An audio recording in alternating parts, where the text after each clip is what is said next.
Hello, everybody, and welcome back to City Dwarves, a cobbler story episode. I want to say 14.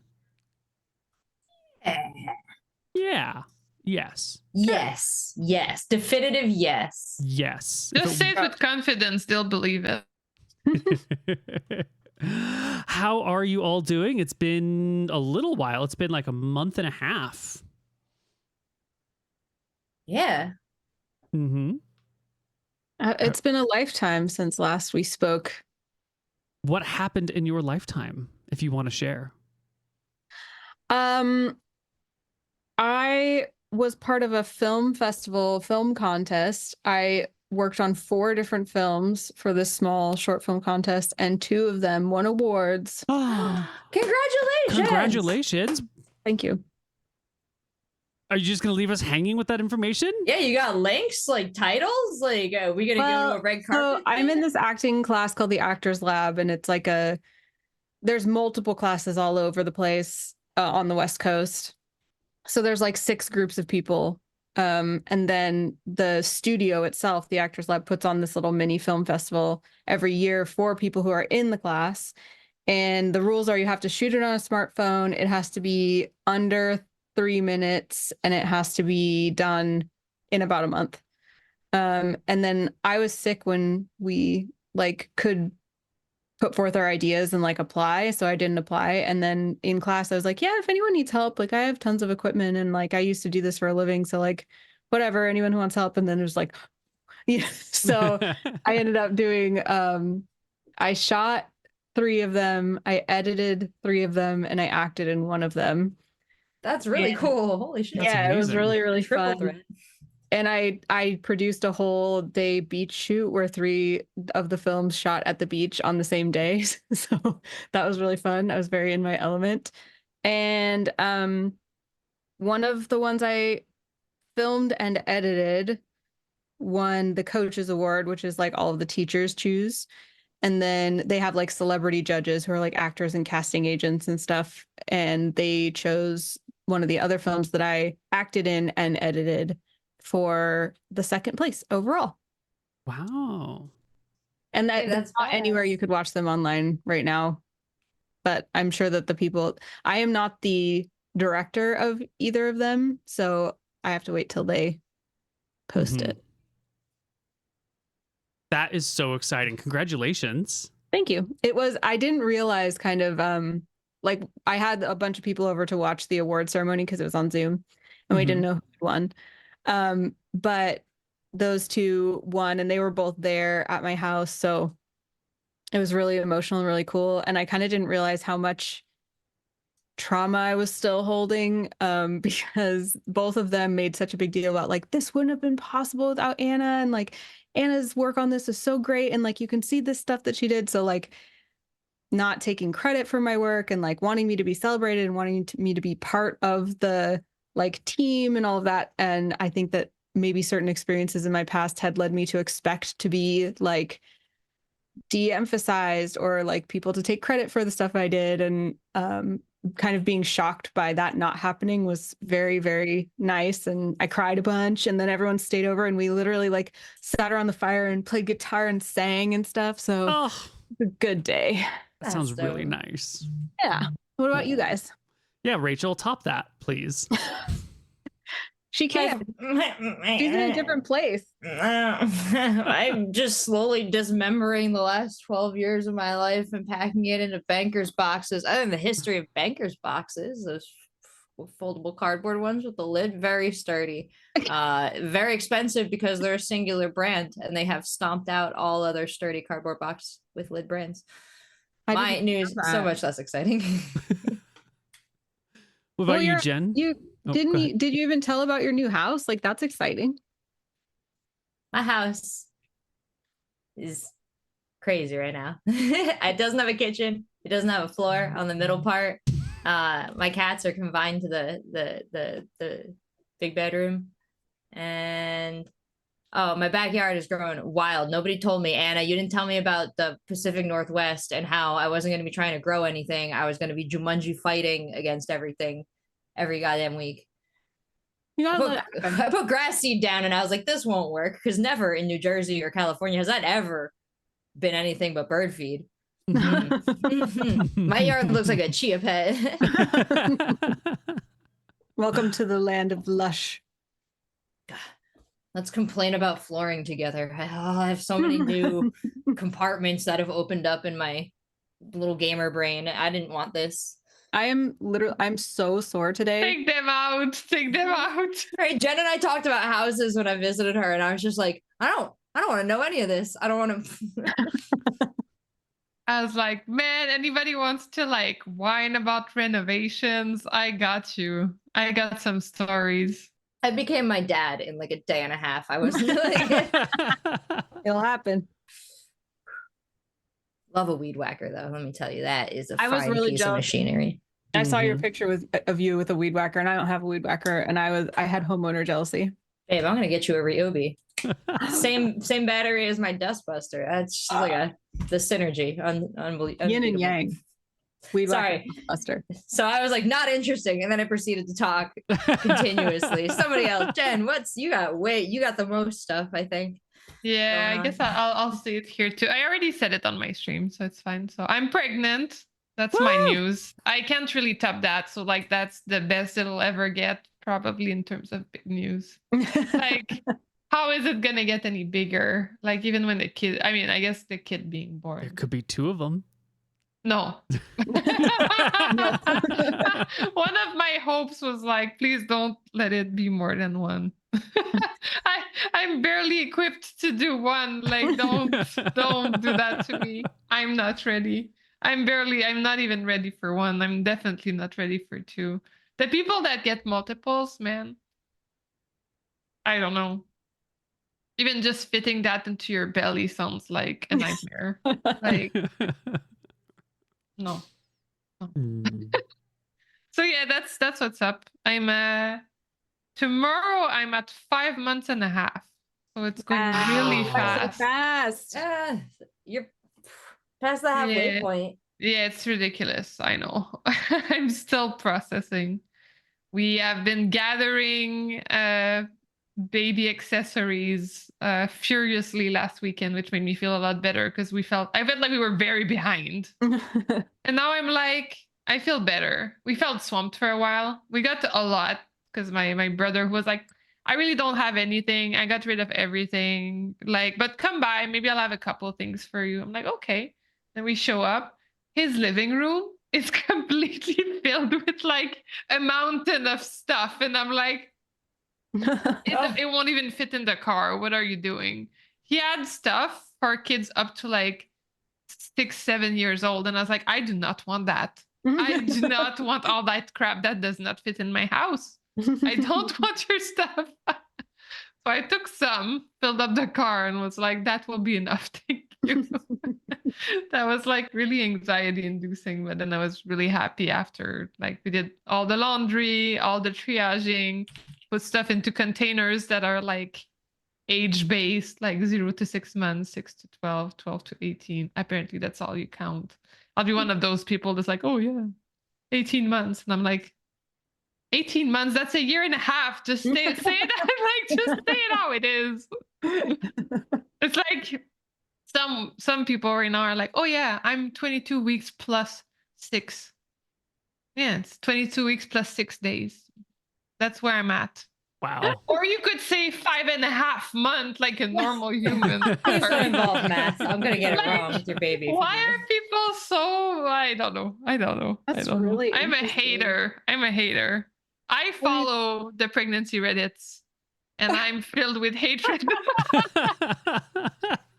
Anna, we're gonna have to stop calling ourselves pet moms. I think around her. I've seen how they get. It's fine. All I do is compare everything I'm reading to like my experience with my pets. And like I have a girlfriend who has a kid. And I'm like, please tell me once it gets really upsetting. Cause like today she was like, she was sick. She has like sniffles, and I don't know if I should go and wait for a regular family doctor or go to the ER. I was like, oh yeah, I can totally relate to that with my cat. Yeah. I don't know. So far, I don't know if they're just being nice, but most of my friends who are parents are like, "No, your animals are like your babies. I understand." And maybe that's just me That's because what I'm she said. crazy, She's a good friend. She's a good friend. She's letting me say all of my pet comments from like, yeah. But like, to be fair, I caught her kid playing with my cat's toys. So like, Which one? Big. Which ones, Jen? oh, some of them that you gave me. Some of the cat mail has been used. Okay, babies or cats? She confirmed. also plays with the springs. The springs are like a big hit with the cats and the babies.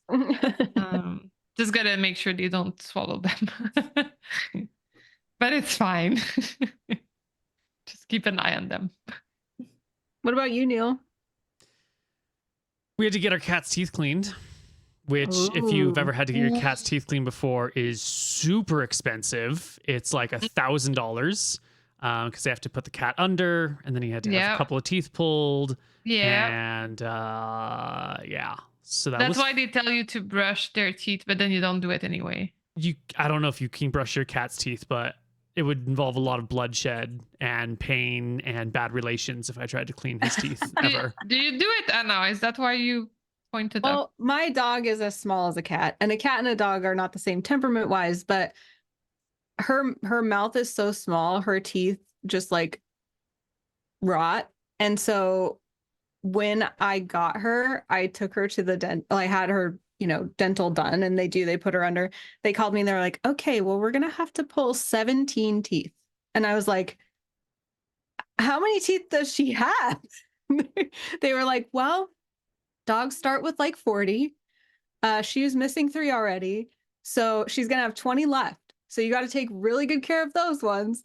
And then she has to have dental. Most dogs, her are supposed to have it every year. She has to have it every 8 months. So I'm very familiar with dental stuff. And I brush her teeth every night, and she has a dental chew every day, and she has a water additive to try to keep her teeth clean. And this dog still, literally, I took her to the vet today because one of her teeth is rotting. Wow. Okay, but that's a baby. See, that's my a point. kid. That's a full-on kid. A kid learns to brush its teeth eventually. Like, and this is the kind of dog owner I am. I was explaining she likes it better when I sing while I brush her teeth. I did try to brush my cat's teeth this time around. With Jira, I was like, she's so old, she'll be fine. Anyway, like it worked out in a very cruel, fucked up way. But like by the time she actually needed the teeth cleaning, she had many other diseases. And they were like, you're fine. You're fine. Let's just write it out. And I was like, I mean, I'd rather pay and get her teeth clean, but at this point I'm like, yes, let's just write it out. You're right. Good enough.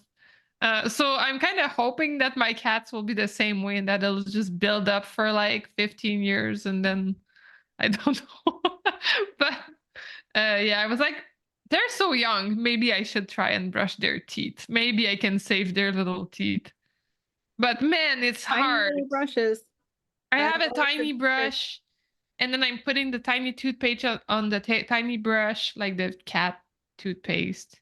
And then I'm trying to make them excited about like that. And they were not excited about the toothpaste. Like I didn't even try brushing it. I just tried like making them eat the toothpaste was my goal. I was like, get hype. The orange one kind of does it a little. Sometimes he chews trying to get the toothpaste out. And I'm like, that's it. We're brushing your teeth. It's totally working. But it's not. It's dude. And stuff is like, nah, gross. She's like, do you have croquette? I only eat the kibbles. All the things are always like, you got to start slow and you got to get them to like the toothpaste and like lick the toothbrush. And then you got to like little by little touch their teeth with it. No, dude, had 2 Pomeranians. You do that once or twice and then you grab the back of their skull and you just brush in there and then they learn to deal with it. Maybe that's what I should do with the cats, honestly, because like this is going nowhere. Like it's never gonna happen at this pace. Someone in my chat shaking their head at me singing to my dog. Do you have a dog? Because if you don't sing to it, you're missing out. How is your dog, Neal? She's asleep. She goes to bed around 7 o'clock and just takes herself there and passes the fuck out, and that's it. Easy peasy. That's amazing. Mhm. Iconic. And Yeah. when does she wake up? I don't know, because she doesn't bother me until I get out of bed, even if What a I'm G. like an hour late to our walk. Wow. Yeah. She's That's a- actually the most That's a- well-behaved, peaceful creature I've ever met. I don't know what I did well in a previous life, but I've been blessed with the like calmest, sweetest, least demanding dog in the world. What's her name again? Luna. Luna. Luna, Ina, Una. Yeah, Jira was this way. She was so easy. She was like hungry, but instead of waking me up, she'd just like come into the bed into like a spooning position and wait until I wake up. And when I did, she would purr and wait until I get out of bed. And then she'd be like, let's freaking go. And then I was like, okay, you deserve this. You've waited for 12 hours. I had that with Poa, and now I'm paying for it with a chaos animal house. Yeah, same. There's Like screaming the- and thrashing and gnashing of teeth.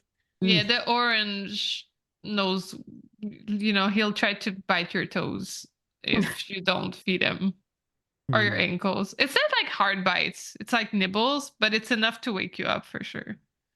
He's like, if you don't feed me, I'll snack on your ankles. Our cat has been learning slowly to wake whoever is around to feed him up by coming over at like 6:37, and then just like very gently tap tap tap on the cheek, and then very gently tap tap tap, which is super cute. That is really cute and Yeah. like annoying, but like you can't be mad because it's so cute. That's how you want. If your cat's gonna wake you up to get fed, that's how you do it, right? You don't shove Yeah. the glasses off. You don't caterwaul or bite. It's just the gentle toe beans on the face. Mhm. Pretty good. Yeah, it's nicer. But honestly, the bites Fresh are out the it's- litter it's- box. Just boop. It's very gentle bites, and he purrs while doing it, so it's really hard to get mad. Like if there was no purr, I'd be really mad. But the purr, I'm like, he's like preparing to eat. He's like, I'm so happy. The food is coming. And the way they just have their little tails up when you're about to give them food, they're like running down the stairs. They're like, let's go. This is the best moment of my life. Anyway, let's play Speaking some of City children. Dwarves. Yeah, you've got a child here. Yeah. His name's Einhard, and he's the king of the dwarves in your new little town. And Einhard has 3 tests that he needs to pass: a test of kindness, a test of justice, and a test of wisdom. And today we're going to play through one, maybe more of these. We're going to start with the test of justice. But we were talking about this before the show.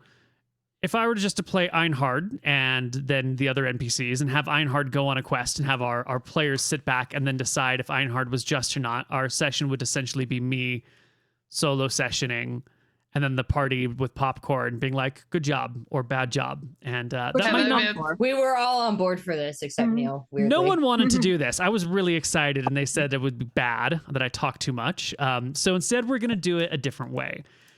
Einhard's got a test of justice. In fact, he has 3 tests of justice that I've written down here, and we're going to play through them in a sort of, what was the way we decided on? That you're all going to be a Janet who manages Einhard in this situation? Yeah. Did you hear me say Janet?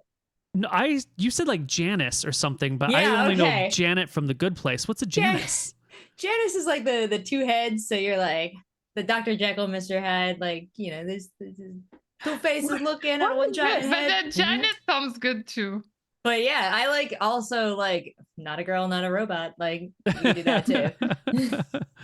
Oh, okay. I see what you mean by Janice. Janice is in January. Janice. Okay. Not like That is even a deeper cut. Nice play.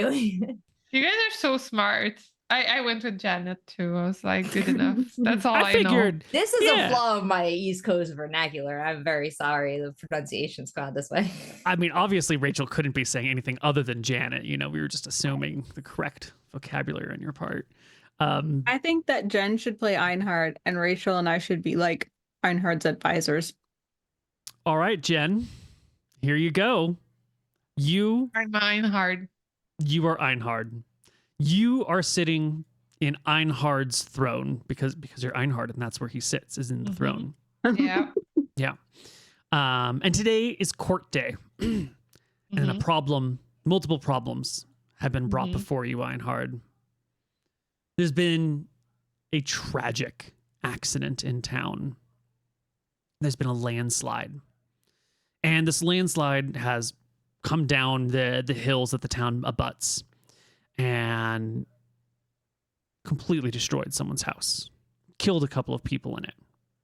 That's a terrible tragedy. But the reason we're here today is because in uncovering the landslide and digging up the house in search of bodies, the people have found gems, raw, uncut gems in the debris field. And the owner of the house who survived claims that the gems belong to her. However, the person who owns the property that the land tumbled off of says that land was originally mine, and the rains may have come and loosened it and knocked it down the hill, but that was my land, and so anything found in the landslide belongs to me. Our two dwarves here are Linga. Linga is the one whose house was destroyed. And Arnest. Arnest is the one whose property originally contained the landslide and gemstones.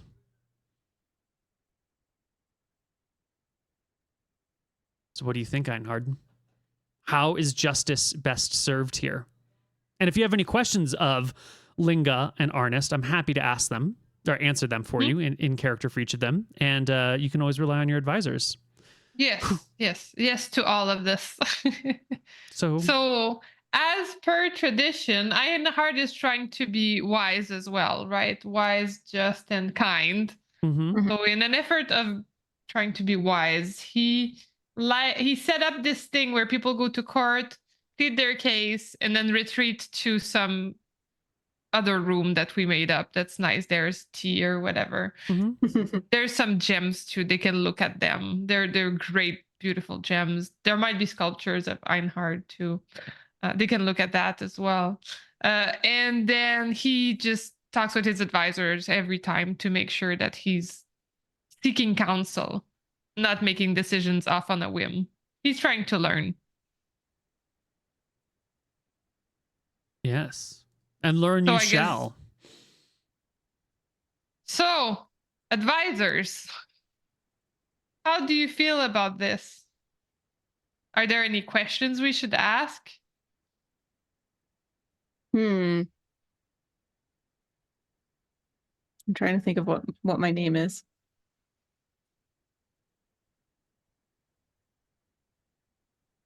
What's my name? What's my advisor name, Jen? It's an advisor. Anev Iser? Enev. Yes. My name is Enev. Enev. Advisor Enev. Well, you see, Perfect. your esteemed mother, Lapis Lazuli, just Lazuli, has pointed out the importance of the economic well-being of the crowd. So it is also important to think about how this will affect the overall economy of your kingdom. So we should claim the gems. Yes, I think that makes a lot of sense. We just take them for ourselves. You are very wise. That's not what I was thinking, but sorry. Keep going, advisor Enev. I would presume to present a thought to your divine person. Just, providing context. Yes. Keep going. Well, Please. just, that like whatever you decide here, that means we have to do it forever. So don't mess up.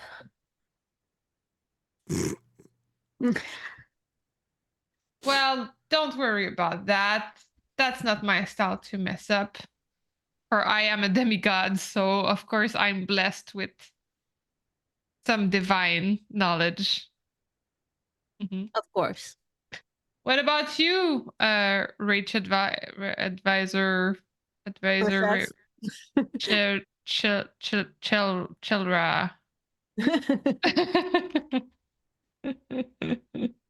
I know That your is name. close to my name, but not close enough that I'll answer to it again. Oh, sorry. What's your It name? I is- forgot again. Diffusor. What? Diffusor.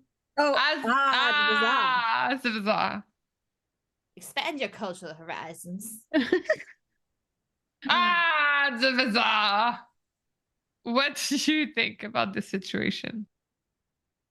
First, I would like to know what you think the crux of this issue truly is.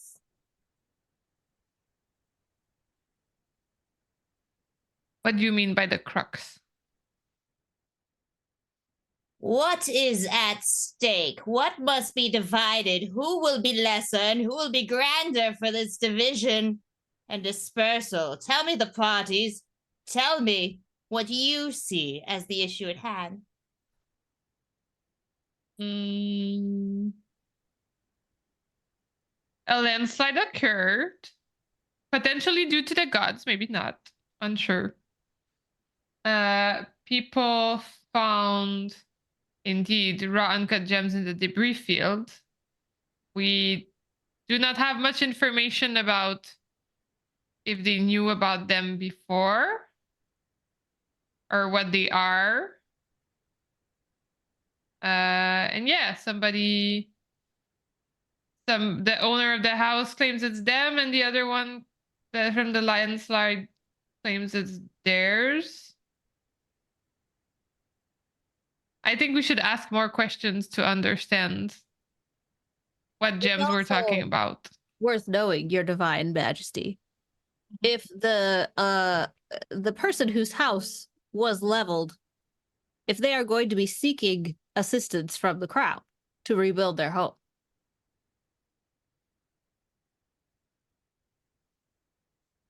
We could try and understand the damages they suffered from the events.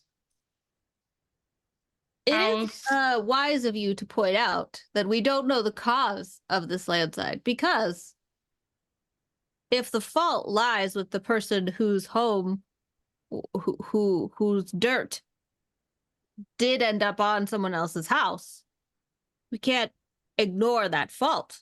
People might just be throwing their dirt on other people's houses for all time. That's true. So we should find out what caused the landslide. What caused the landslide? Which type of gems we're talking about, just because we're curious. Perhaps the value of said gems, just as a, something we like. Yeah. So what caused the landslide? Which type of gems we are talking about? Which type of damages we are talking about? These are fantastic questions. And I'd like to know if they even knew about the gems before this whole thing happened. Mm-hmm.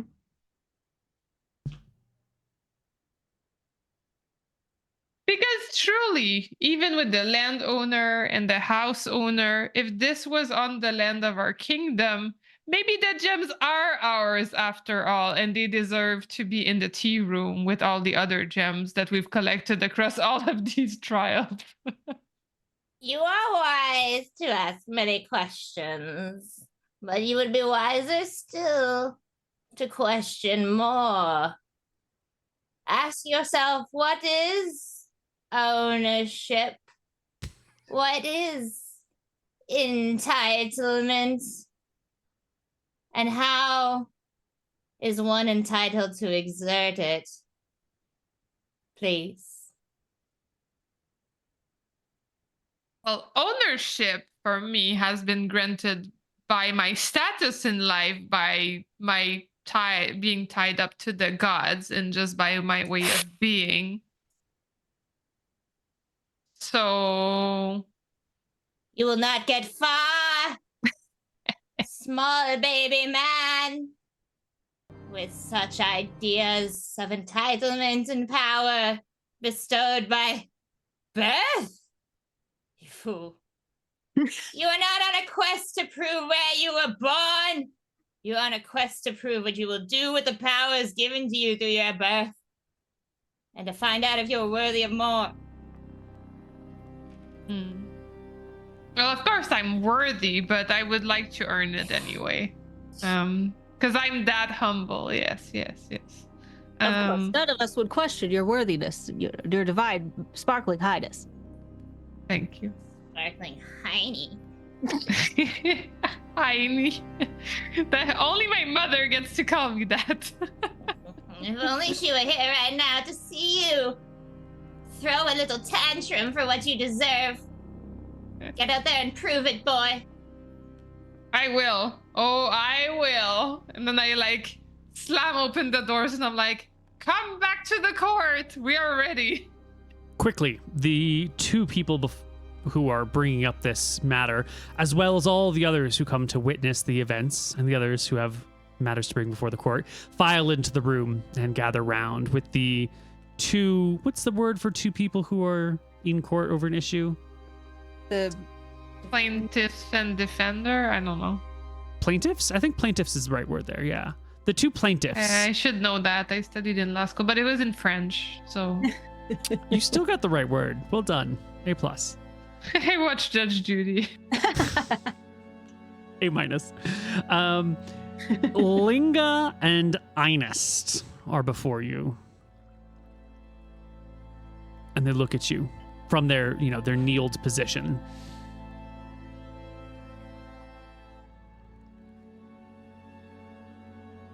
Ah, yes, the questions. Let me see. Ah, yes. What caused the landslide?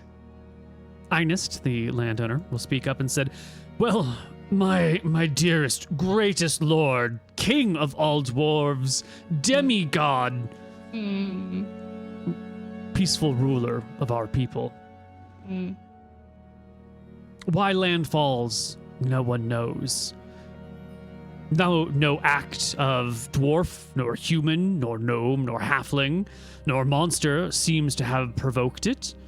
It happened in the night. It happened without sound until a horrible thunder, a crash louder than anything anyone has ever heard, came tumbling down from beside my house up against a just natural rock face. The ground split and tumbled and rolled down the hill to my poor, unfortunate neighbor who, I concede, suffered terribly. But their suffering is a wholly separate issue from the rights of property."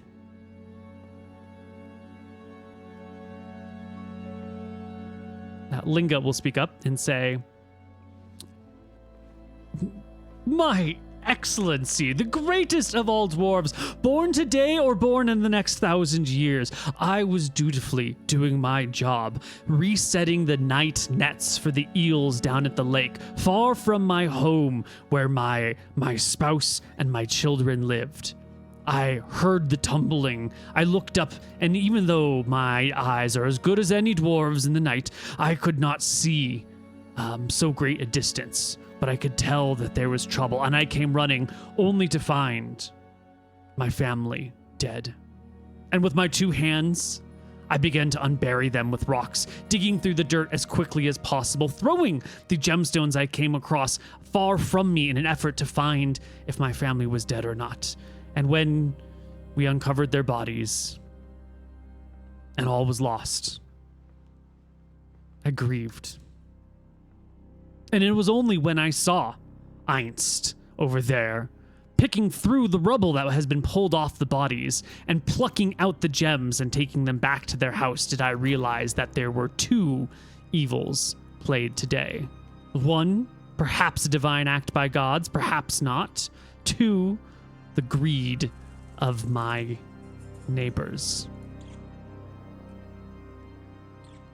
So it sounds like neither of you know what caused the landslide. Correct.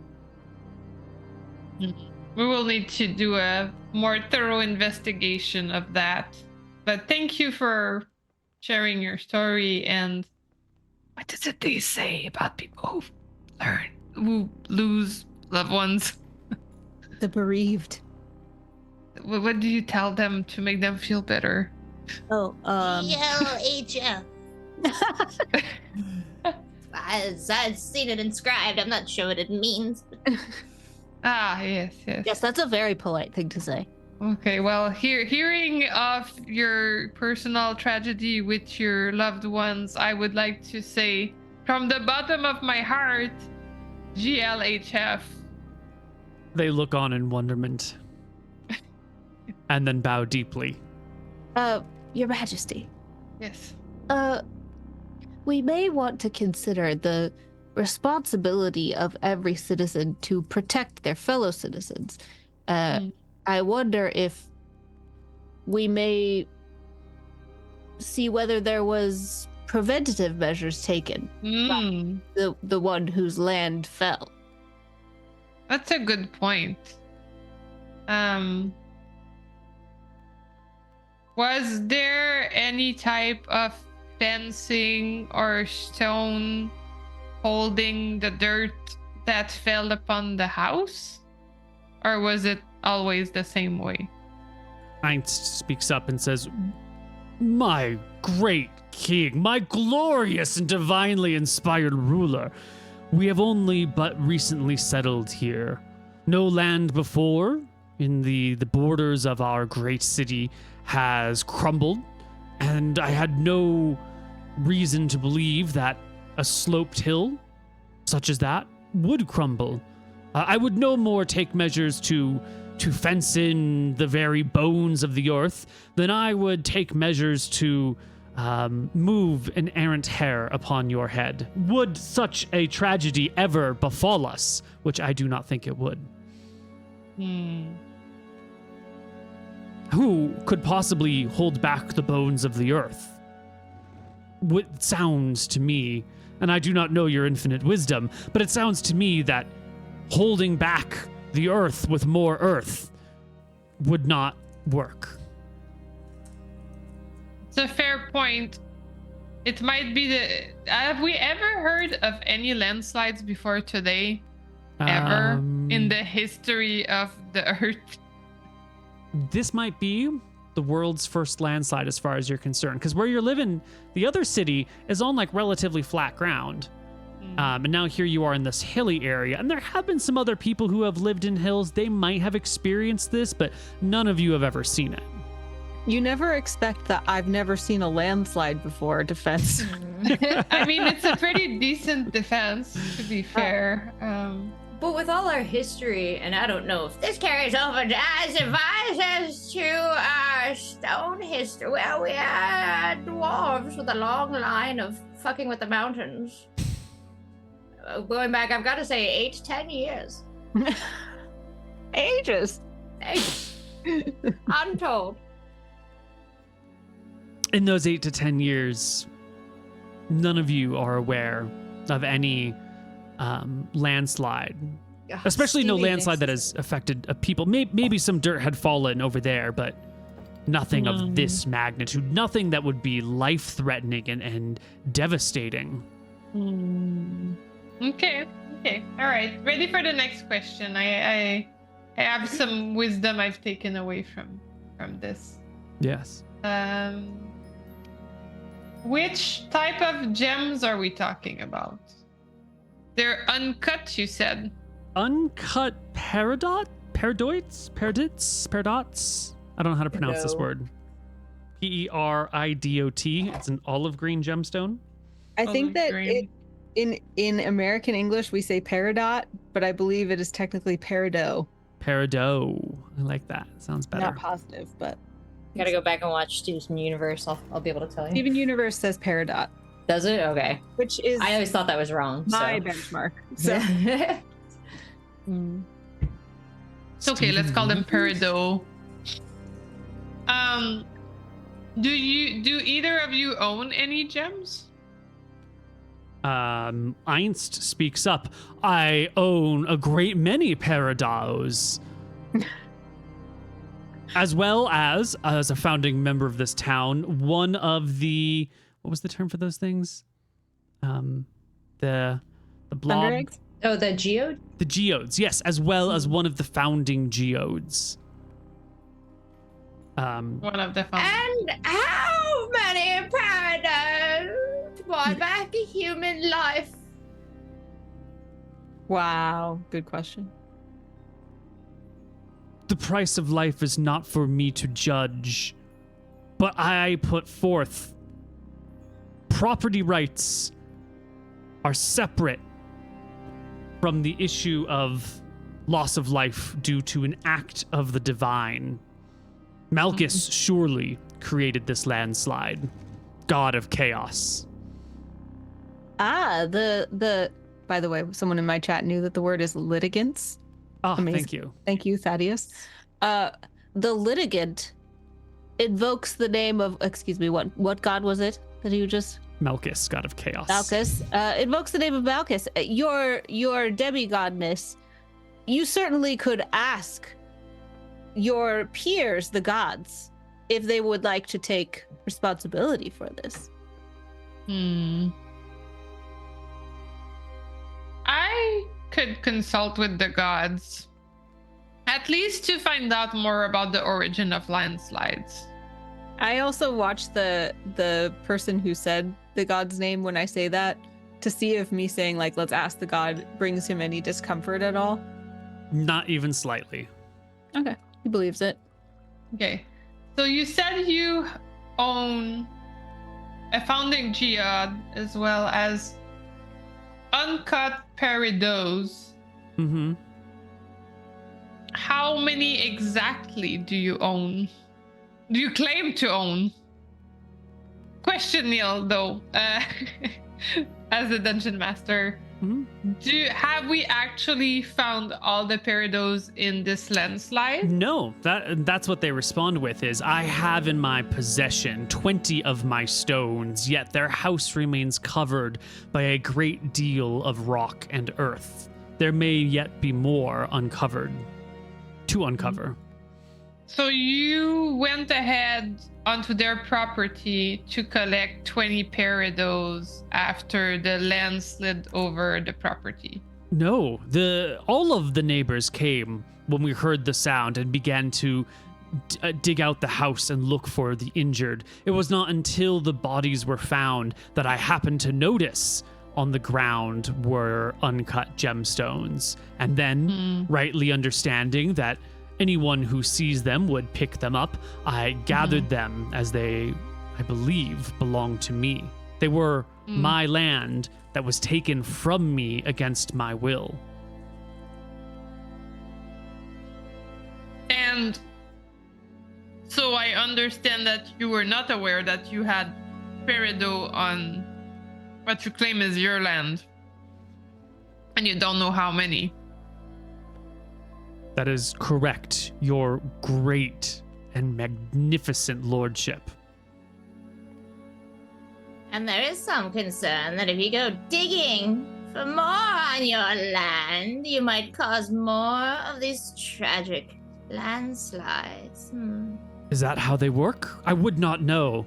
I thought once the land fell, it would never fall again, much how lightning never strikes the same spot twice. I can imagine if you're moving away rock and stone to find these precious nuggets, that they will fall downward, not upward, and that you see many as below you. I fear for them all.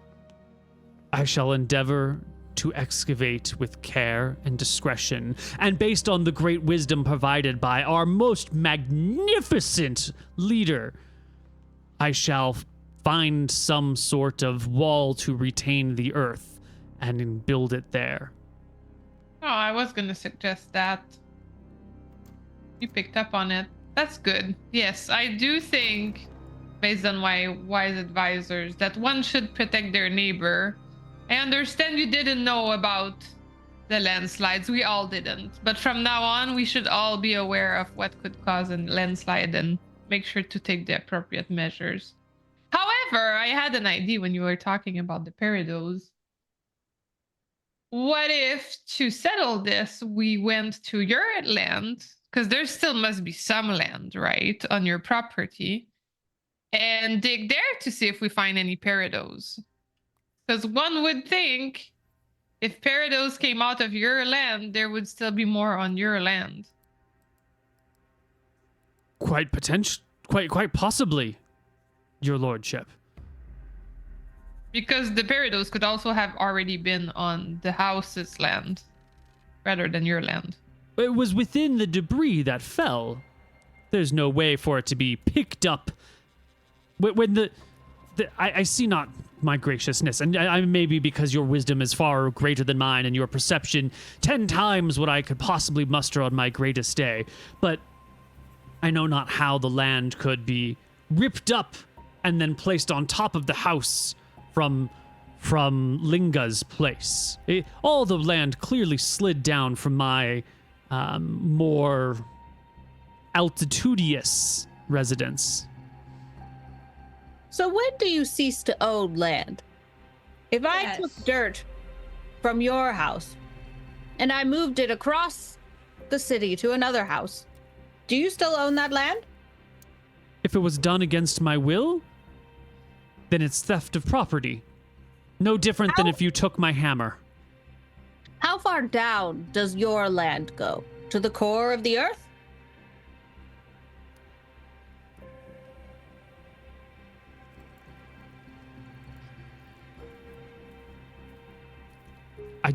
I don't know. Does the earth...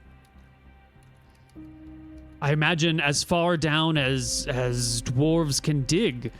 Anything below the line drawn out upon the surface is mine. This line on the surface, where is it drawn? How is it asserted? How is it determined? Who told you you own what? When we moved to the city, it was determined that each family should strike a plot for their territory, upon which to build their homes, and then to draw lines along the ground with their neighbors so that everyone knew where their responsibilities and rights began and ended. The property lines are made of communal assessment. Yes, that's the great words. Your rights and your responsibilities as given to you by the community. So I ask you, what is this community that you have destroyed with these rights that you claim on their property and this responsibility that you disregard? Great Visor. I can no more be held responsible for the act of gods and the rupture of earth than I could be for the storms or the winds or the rains. You cannot be responsible for causing them, but you can be responsible for how you respond. And you must choose now your community or your ill-gotten profits. For you will destroy one by claiming the other, and it is a choice that you must make. With respect, I listen to my liege, not to you, and I dispute your claims. I can help my neighbor dig out their corpses of their family and be a good member of my community while still maintaining ownership over what was washed away by a flood of earth. You are right that you may look to your liege for guidance, but know that he also looks to you in this moment of his grand test and labor.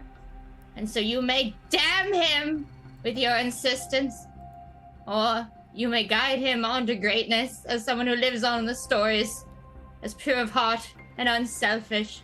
I will say no more as advisor, because I have come here with my own agenda. But know that I have seen what you do, and I have seen how you think, and I fear for this young world.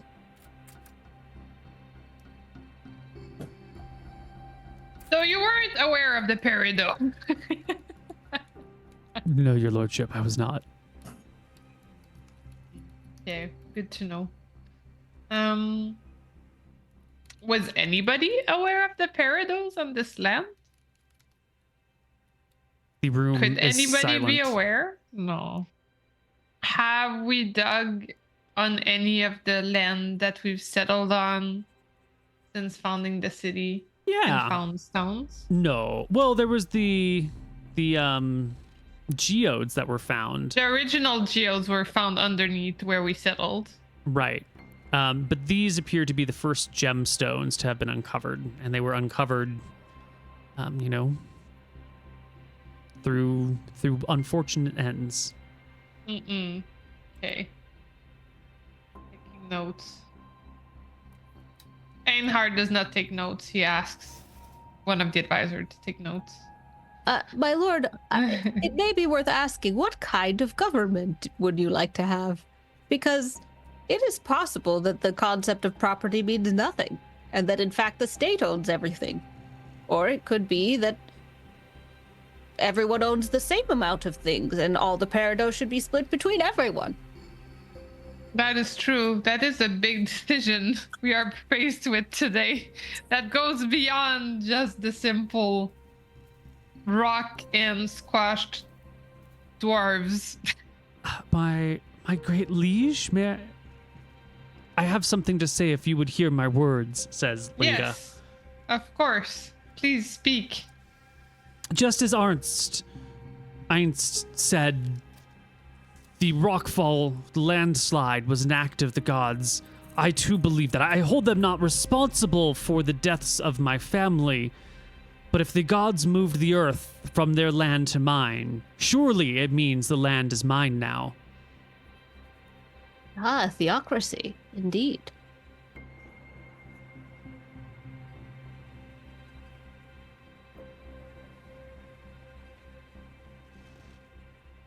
Noted. I love this music, by the way, Neal. It's good music. It's very dramatic.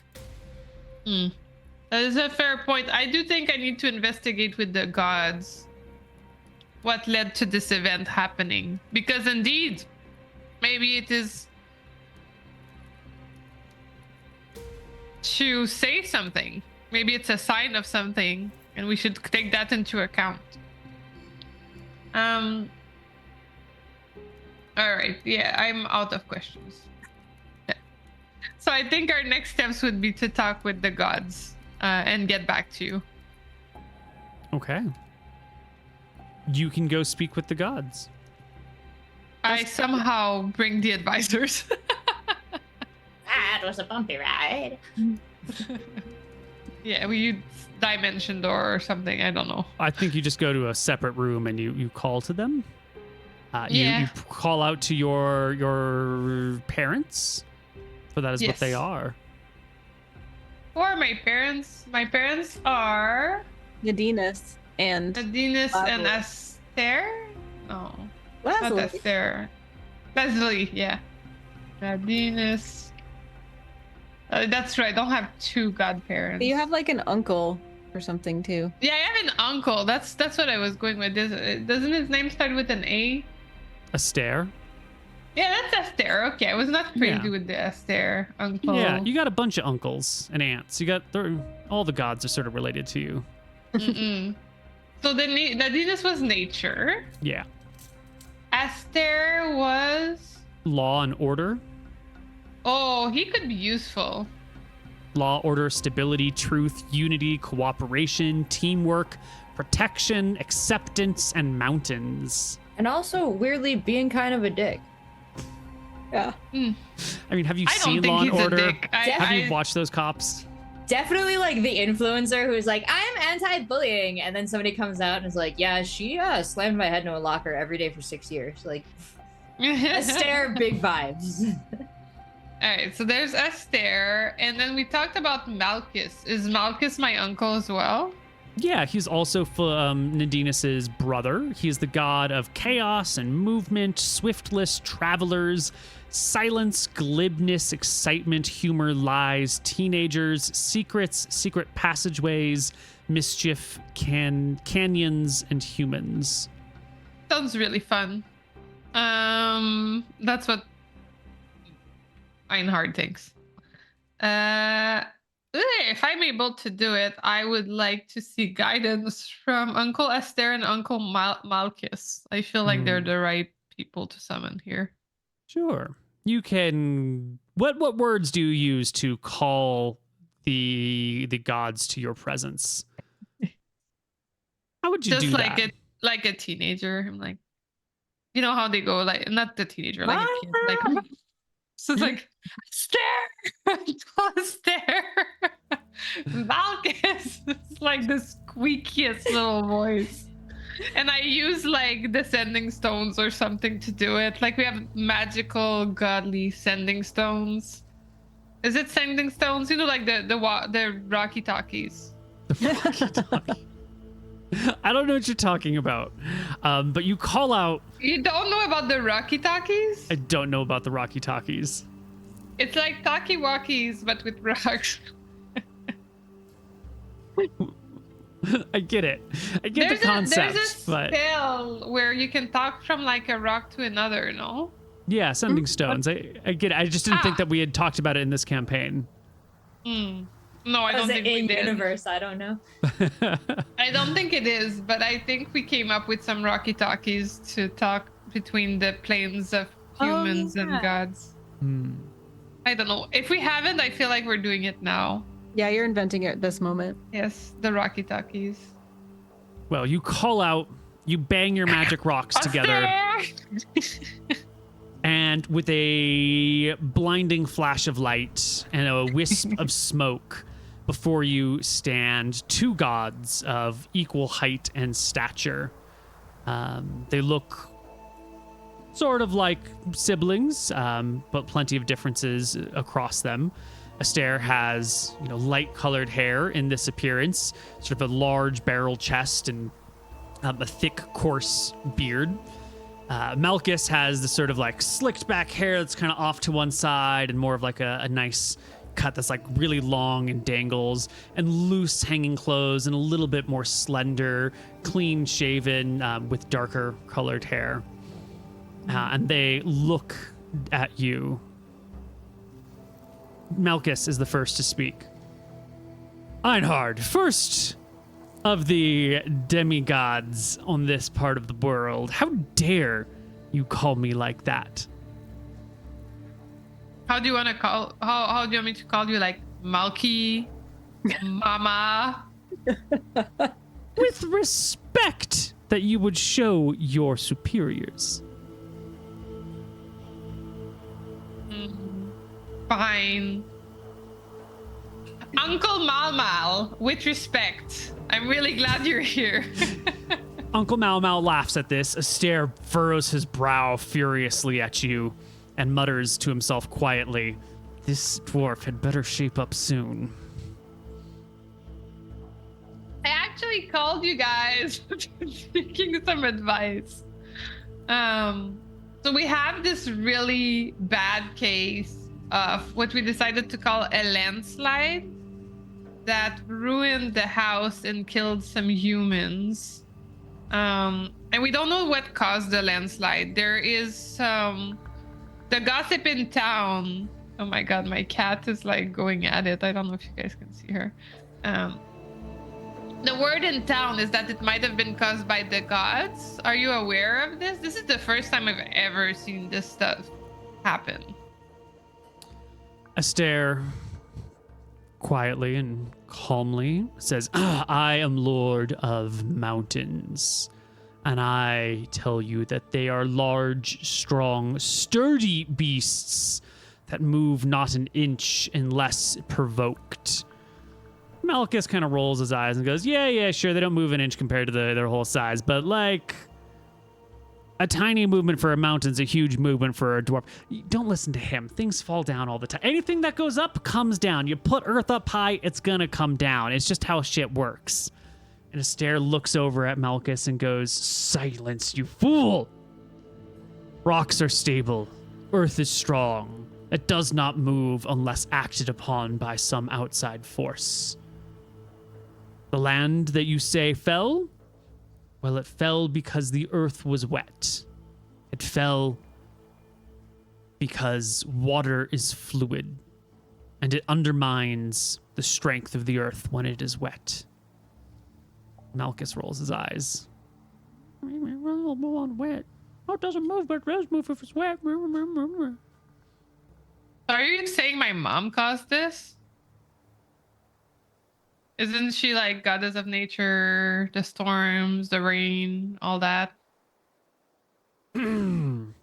Malchus just nods his head repeatedly and enthusiastically. Astaire says, cause is complex. No one creature is the cause of this. It is many intricate factors woven together in this great tapestry that we call the third world. Malchus then says, nah, your mom did it, dude. She's probably testing you or some shit. And she would have killed some humans for this? I don't feel like that's she doesn't like care her. about you or your people. She's just out there doing nature shit. That's not nice. My mom No, cares mom's about bitch. me. What are you talking about? Total My bitch. voice gets like super high pitched. Nope. And you can see Astaire glaring over at Malchus. Don't speak about your sister that way. Yeah, don't speak about your sister that way.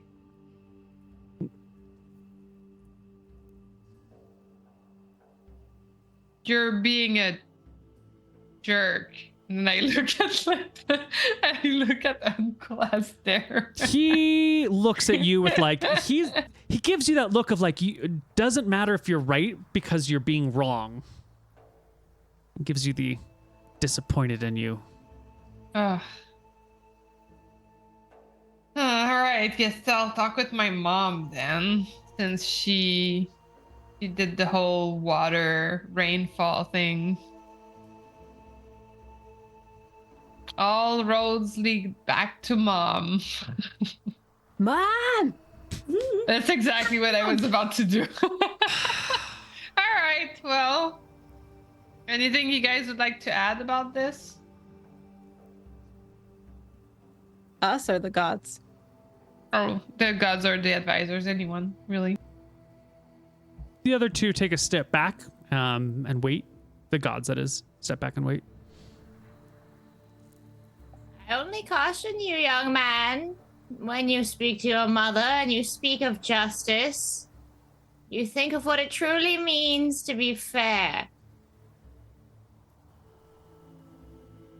And depending on if this is a test, you must decide what you think of the gods using humans to test each other. That's a good point.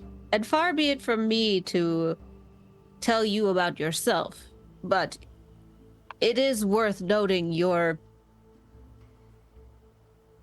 part mortal heritage. Yeah. Not the best part. Certainly So not. Of course not. Astaire, before you leave, because you're the god of law and order, how do you define justice? Nice. I have a son for that. Velmontarius, he says, and snaps his fingers. And before you appears a third god, Velmontarius, the god of justice. Well. Looks like the man I'm trying to please right now. He shows up, and Velmontarius has sort of an average build. He's like 6 inches shorter than these other two gods. He's got long gray hair that goes down like past his shoulder blades. He's dressed in these sort of off-color, off-white, sort of gray, almost somewhere between white and gray colored robes with these long drooping sleeves and just a very simple, like braided what do you call it? Rope belt and very pedestrian sandals. And in his right hand, he sets down on a nearby table or on a chair a set of scales.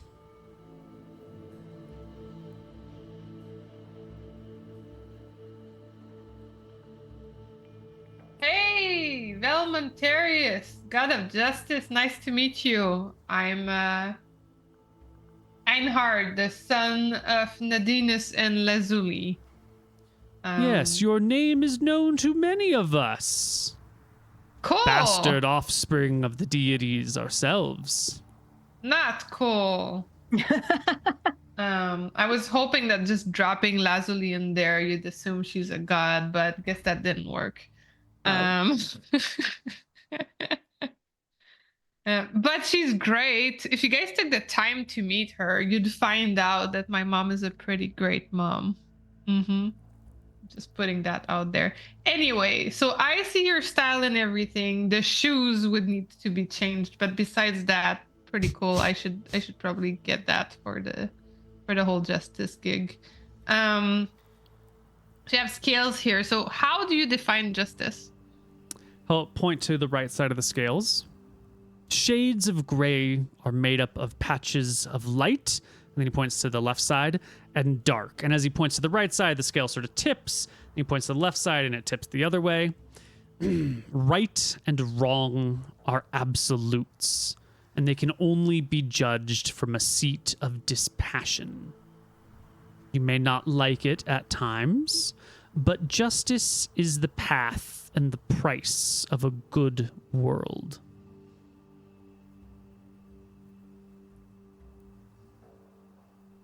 So you're saying there's no light and dark?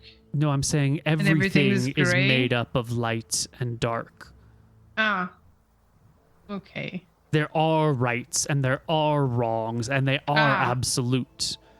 Oh. But to tell the difference, you must pull yourself away from the moment. You must sit in a seat of dispassion and care not for the individuals, but for the greater principles. Divorce yourselves from the feelings and from your own desires and look at the great tapestry of the world, the great tapestry of light, the great tapestry of dark, and pull out the threads that are present in the situation before you and be true to where they lie and how they are shaded. That does sound like good advice. So I don't follow my own desires. That's disappointing. Or build me a shrine, a great temple, dedicate it to me, adorn it with treasures you find, put my name and face upon the building, keep it sacred and holy, and bring your people through it in prayer, and I shall visit and make all decisions of justice for you. That way you know they will always be the right decision. How do you know all of your decisions are right? Lies, boy. I am literally the god of justice. Don't listen. Well, I mean, earlier today I was like, I'm a demigod. I know better than all of you humans. You hear Malchus in the back go, demigod. You're a fool, boy. All right. So I could just give up on everything, not even try to do justice, and just build a nice shrine for you? And keep it sacred. It must be a sacred place. Yes. Sacred, and you make the decisions. I will happily come and visit your city and judge in your place. I mean, that sounds like a great way to delegate to elevate. I like it. It's one of my catchphrases. All right.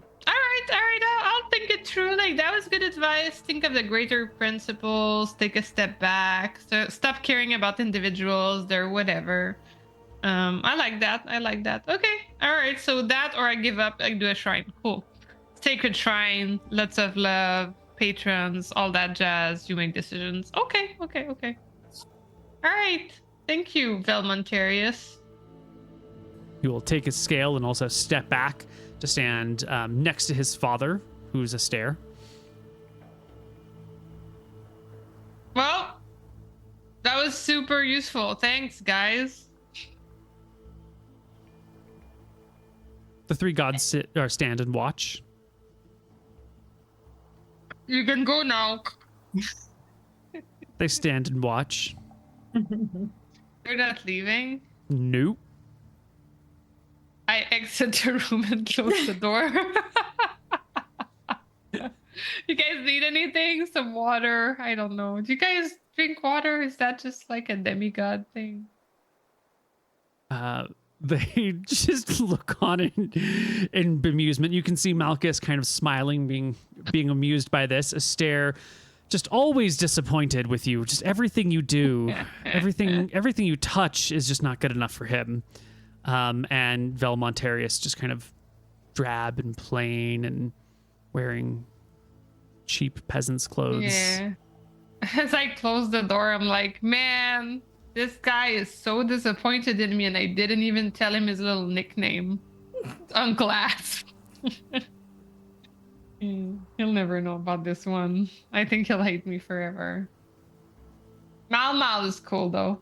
All right. Well, I guess I need to talk with my mom now. I don't need a sending stone for her. We're connected like that. We like each other. Mom! Mom!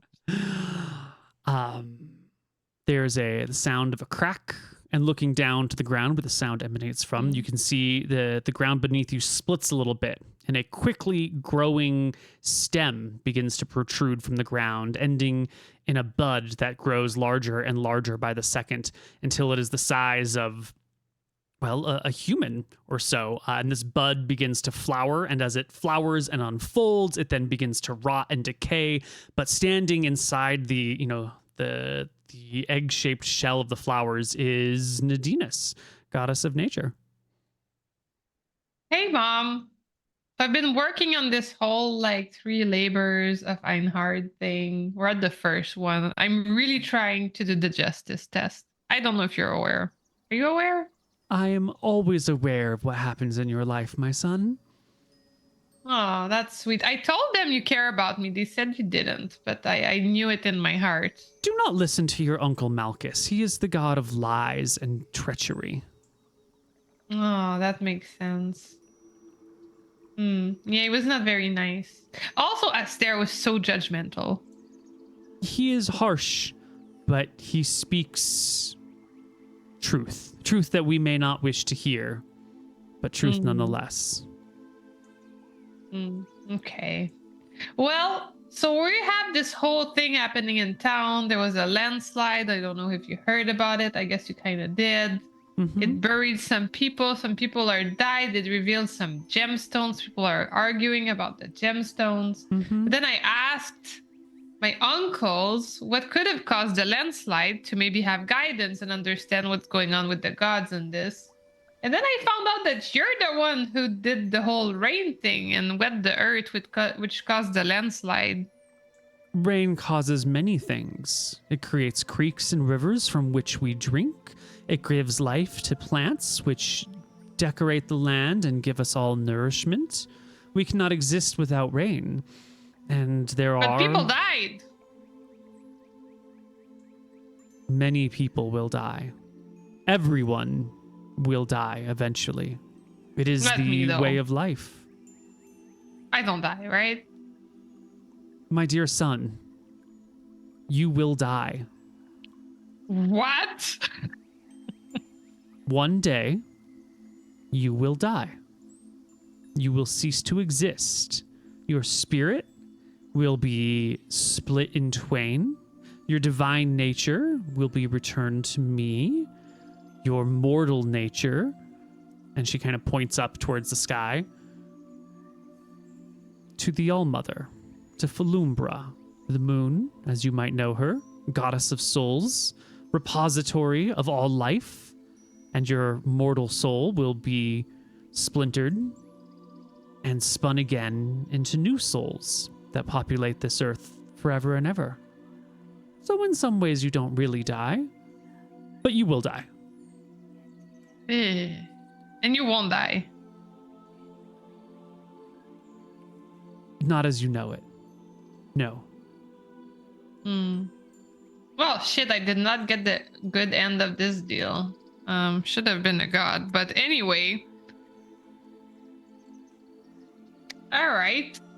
So I will die. That's not like a completely life-altering information I just got there. I just assumed I was gonna live forever. So did you voluntarily do that landslide? Like, why did you do that rain on that day in that place?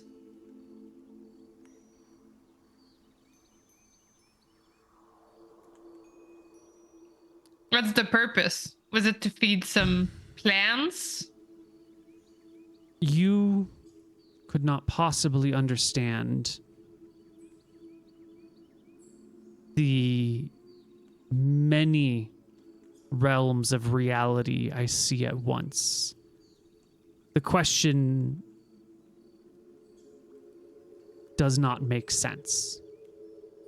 There is no specific imperative that drives any action.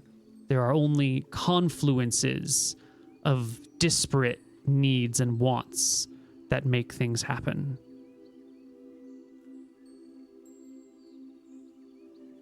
I mean, unless someone really, really prays for something, and then, you know. Did anybody pray for that landslide? Blink twice if somebody did.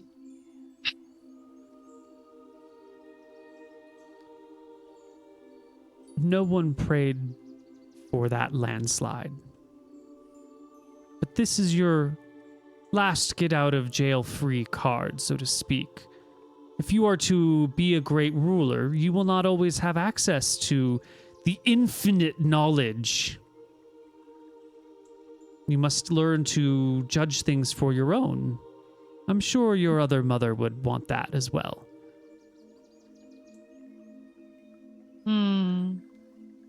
Yeah, I'm sure she would. All right. So nobody prayed to you any type of like rain event or like gemstone reveal moment? Would that impact your decisions? Or are you just stalling because you don't know what to do? Well, I mean, if this guy who's claiming the Peridot are his was actually praying to the gods that some Peridot would get revealed on his property, I feel like he's kind of interfering.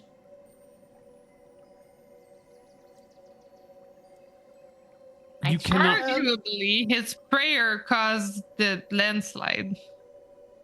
You must listen to your mother closer, my child. You seek the quid pro quo that the false god of justice has offered you. You do not hear that it is a long and arduous and many-leveled cycle, and that there will be no giving as there is taking. Listen, there is a way to win. You do not have to play this as zero sum. Every time you have the option to make the choice, there's a way to give true justice, and that is to put kindness back into the world. I understand nothing this person says. Oh, God damn it! All right. Okay. All right. I'll make a decision. I guess that's the gist of what you're trying to tell me. Yeah. All right. Thanks, Mom. She puts a hand on your shoulder and follows you to the audience chamber. to watch. Why does nobody ever leave? Like, this is making it so awkward. This is the Yeah. most exciting thing happening for miles. In the audience chamber, you'll see Uncle Astaire, Uncle Malchus, and my lesser God. cousin Velmontarius are also here. Why is Along there with so... the petitioners? The petitioners are here too, yes, but the gods have come to watch you give your judgment. Oh my How are God, they that's, reacting lot of to the pressure. gods? that's so Uh, much pressure. Yeah, I think when you walk in, the petitioners are all staring at the deities, mouth agape, some like bowing and scraping, others just in awe. But as you walk in, Astaire motions towards Einhard, and everyone turns and Uh-oh. understands that Astaire is saying, like, give him your attention now. I need to go to the restroom. All right, we'll be back on the other side of our break with more City Dwarves. Hello, everybody, and welcome back to City Dwarves, where the gods are made up and the rulings don't matter. Shh. Everything matters. Okay. Well, they're here. Everyone is here. Man, I'm so not prepared for something super formal. It's okay. Everyone is watching. All eyes are on you, Einhard, first of his name. All Before you right. stands Linga and Einest? Or deities. I thought it was Arnest because I remembered thinking that I was going to make the joke, the importance of being Arnest when the time came, but it hasn't showed up yet.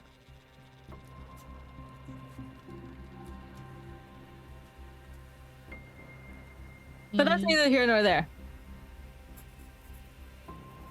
Well, King Dwarf, make your judgment.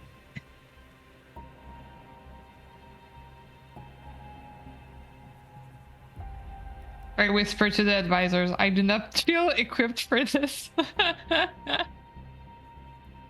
Alright, so the first part of the judgment, I feel good about this one, is that we must learn from what has happened today and make sure we prevent the damages from happening again. As one wise person said in this whole episode, protect thy neighbor. So my first ruling is that from now on, anybody on this land having a land that could fall apart and create a landslide, and we learned today that this can be caused by water, so we can all expect rain to happen once in a while, because apparently my mother needs to do that for some reason. So we should try and prevent it. Examples of how to prevent it could be by putting additional stones, doing some water tests to see how the earth would fall. I'm sure you can figure it out, but yes, protect thy neighbor and help them when an issue occurs. So that's my first ruling. So you, landowner, should secure your borders. I shall endeavor to build a great wall, my lord. Yes, yes, build a great wall. All right. Now the crux of the matter is that, as I got told, we must take a step back from what happened here today and extract the greater principles that will rule all future rulings for such matters. That was really good advice. So what are the greater principles? I think to myself in front of this whole crowd pressuring me. Standing up from the crowd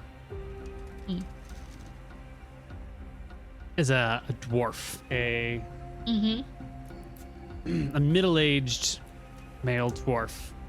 And he says, fellow dwarves, people of our great city, gods before me, Our leader is no leader. Our leader is a coward who cannot make up his mind. I submit to you that he is too young to lead us and that we are being misled. His half-divine origins? That's no reason to follow him. A dwarf like this stands around, takes the advice of a handful of gods, and still doesn't know what to do. He makes us wait for hours upon hours asking for nothing. And does what? What judgment or ruling does he give? Nothing but wasting his time. Look at this half-dwarf and his lack of confidence. I say we replace the king. We put a dwarf with real experience in charge. We pick among us the oldest of all dwarves and have him lead us rather than this youth who knows nothing and has no courage nor conviction. Silence, you. How? Yeah, that. But also, how dare you? Who do you think you are? You are living on our land here.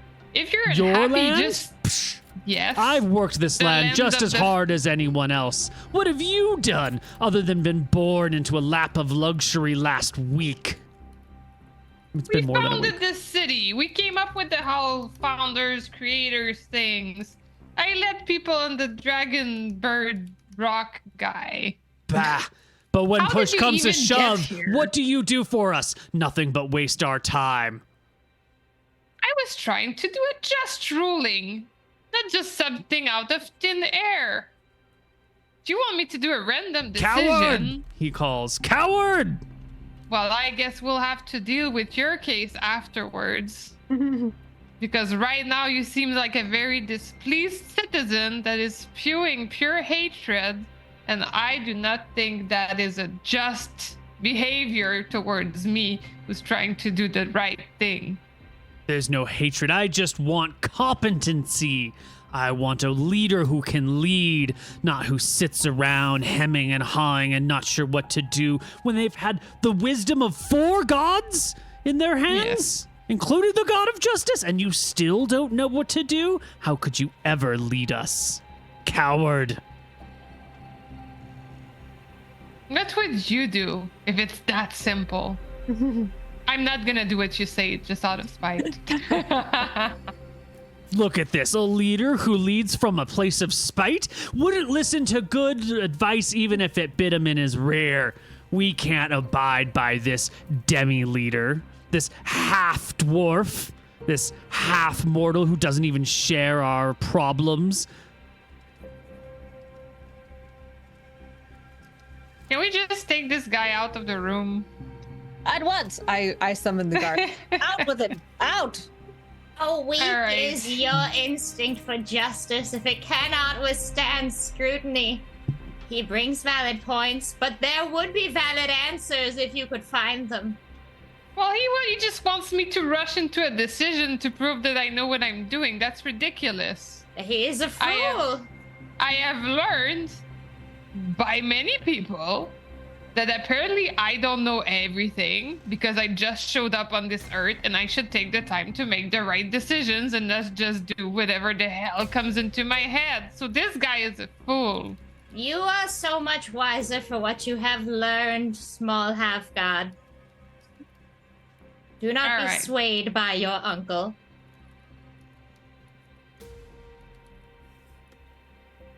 So I thought about what is just. And I think everybody could debate what justice is in this case because we haven't even established a rule book yet. So we're going to be writing the rules today.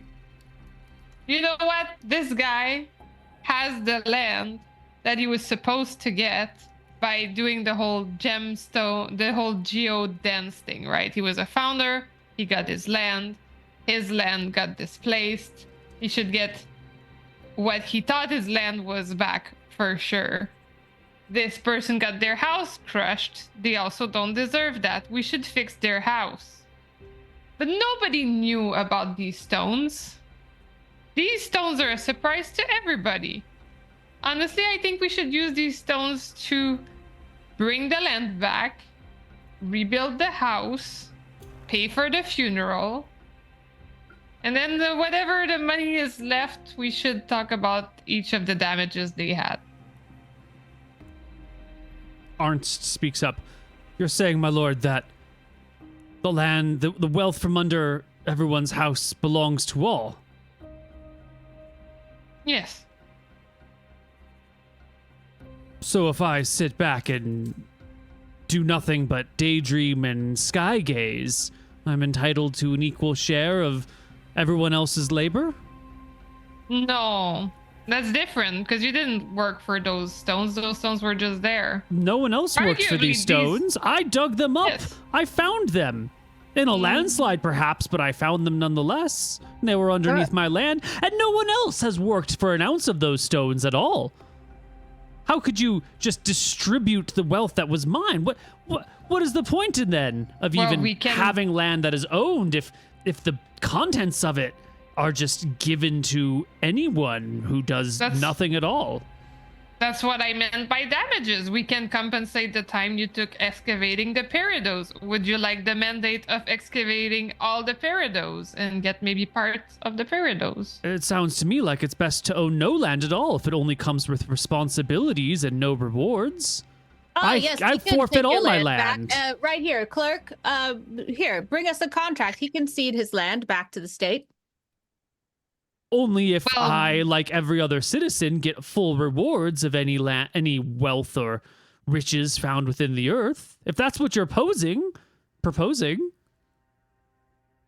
you ask me to be responsible, but to not benefit from my responsibility? That seems most unfair. Your greatness.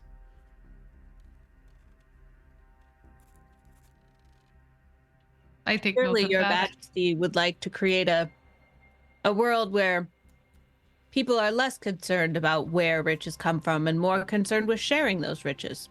Is that so? Yes.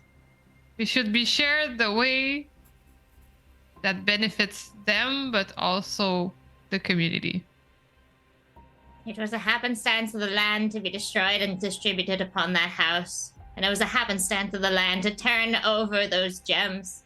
You were involved in neither, and you may claim responsibility for both or neither. But either way, the outcome seems to be the same, thanks to this wise boy. All right, so what if we fund the gate and the protection, and we get it built with the money from the peridot? We bring back the land to this guy's land. We refix the house. We pay for the funerals. We pay compensation for the earnings this family would have made, all from the peridot money. If he put any effort uncovering the peridot, he gets some money for that time spent. It could be in peridots themselves. Basically, the state fixes everything with the peridot money. Linga says, so my house and my family gone. You'll repair my house, you'll bury my family. Yes. But the things that killed them are not mine. The rocks that smashed my children to bits go back to him. Well, they don't go back to him either. They, I guess, go to the state to fix everything.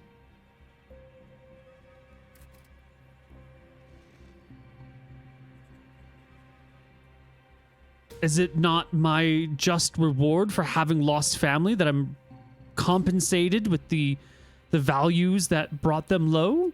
If the rains were an act of gods and the landslide were an act of gods, why do I not? Then it should be mine. It is an act of God that rock came to my land. But today it's a peridot. Tomorrow it's gonna be just mud and water. Where's the compensation then?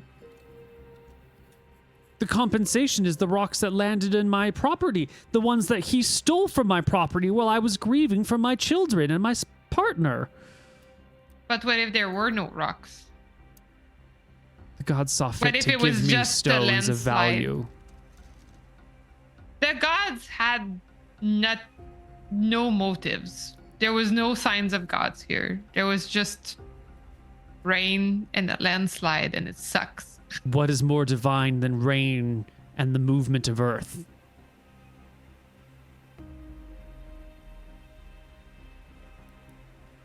They uncovered. The only good side is they uncovered some riches that allow us to make things right. And you strip from me the very riches that I would have used to make things right. Now the state, some people who are not me, decides how these things are done? Are you going to tell me how to rebuild my house? Are you going to tell me how best to bury my family? Who are you to judge these things?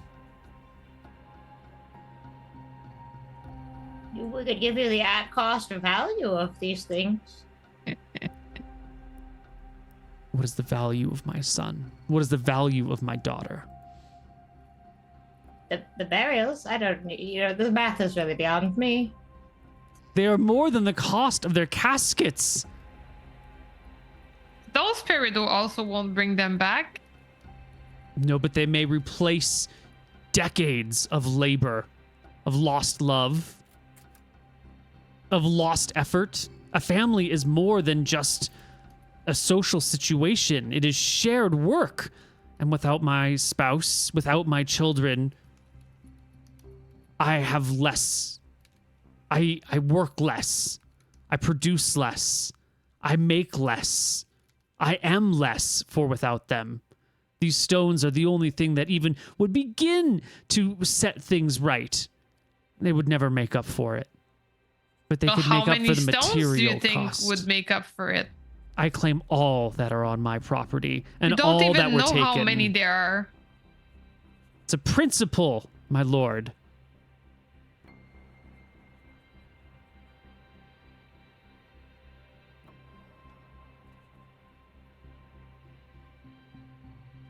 Just in a quick above board question, was the stones gonna go back to the guy that lost them, like in any way? He was just gonna maybe get some of the leftover funds. I was saying he was getting some peridot for like the effort he put into digging out the peridot, and to fund the gate or fence or whatever. Okay. So she may pay him to dig out the stones, a percentage of her peridot, but the rest are hers to perhaps spend on her house to rebuild or on labor to replace her family. But certainly what the gods have taken away, no currency of man can replace. I understand not what you want, woman, a house or peridot. But it seems he's willing to give you either.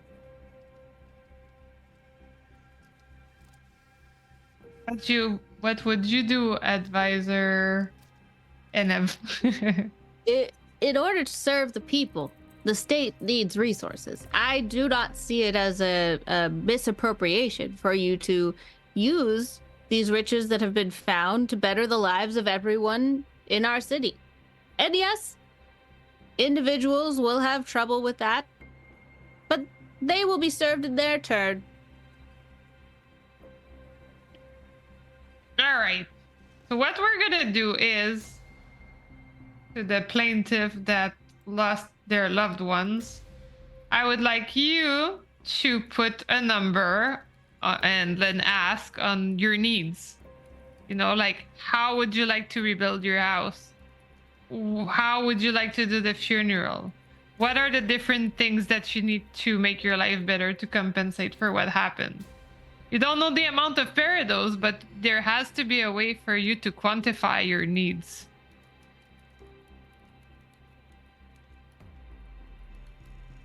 You cannot say infinite.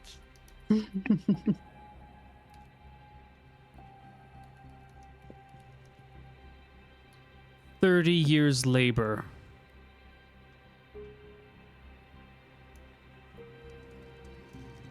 How much peridot was that?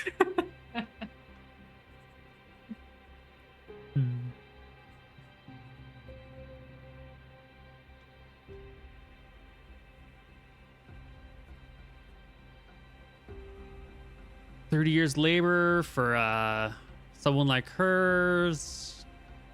Oh. A bunch. A lot.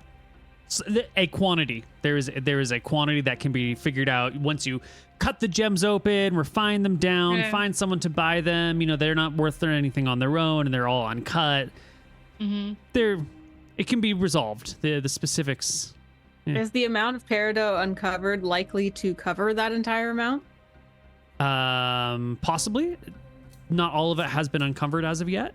There could be a lot more buried in there, but based off the 20 that the person took, yeah, probably somewhere in the ballpark.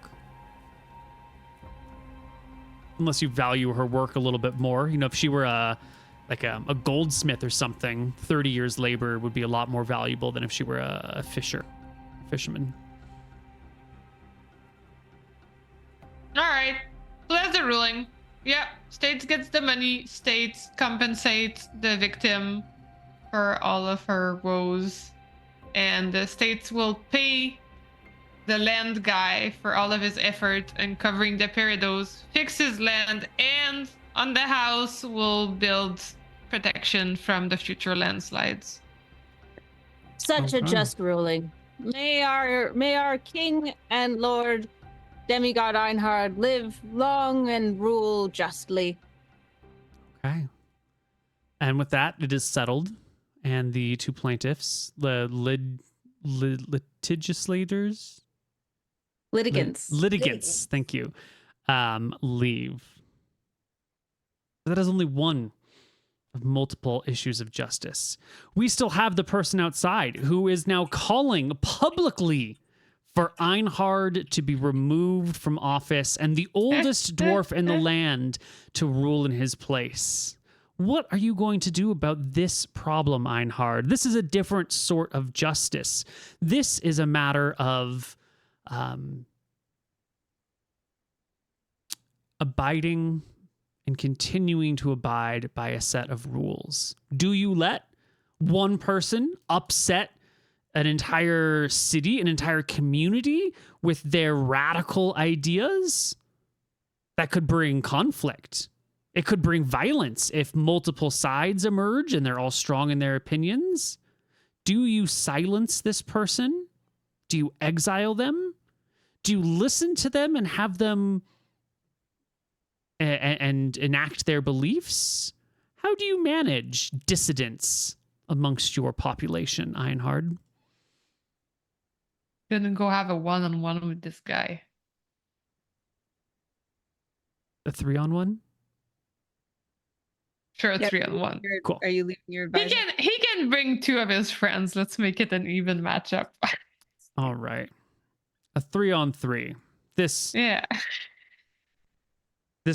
death is brought before you. I invite him to the tea room.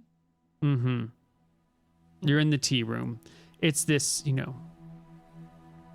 frustrated dwarf. And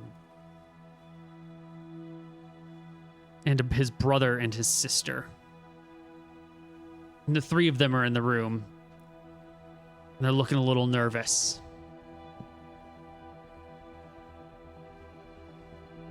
I look comfortable. I sit like this. I drink some tea. All right. So you're unhappy. I hear you. You don't know me. I don't know you. Somehow you feel entitled to having it a certain way. I just want what's right. I want competent leadership. I want someone who knows what they mean and what they say. Someone who has the experience necessary to make hard decisions. Not this half-assed waffling about, I'm just going to take all the riches for myself and then dole out scraps of it to the people.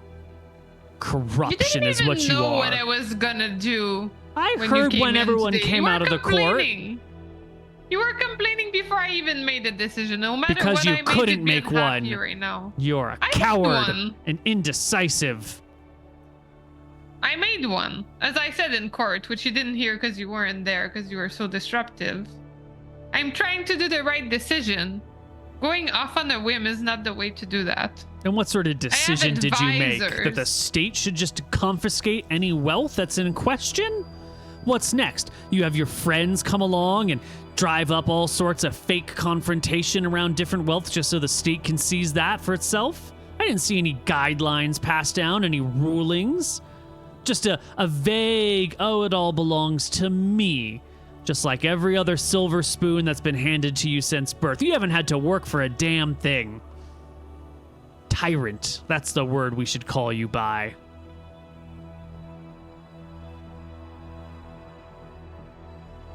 You're filled with hate. Why For are you weak even leaders. here? I Why came are on you the even in this town? You knew what you were signing up for when you came here. You knew that my mother and her sisters were the founders and that I was part of the whole deal. If you knew from the start that you were gonna hate me ruling, why are you here? There are so many other cities you could live in. Why are you here? I thought you would be better. But you're just a rich, spoiled disappointment.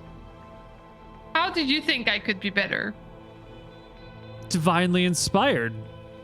A demigod is what they called you. I thought you might have something special. Instead, your lack of experience bleeds from every word you speak.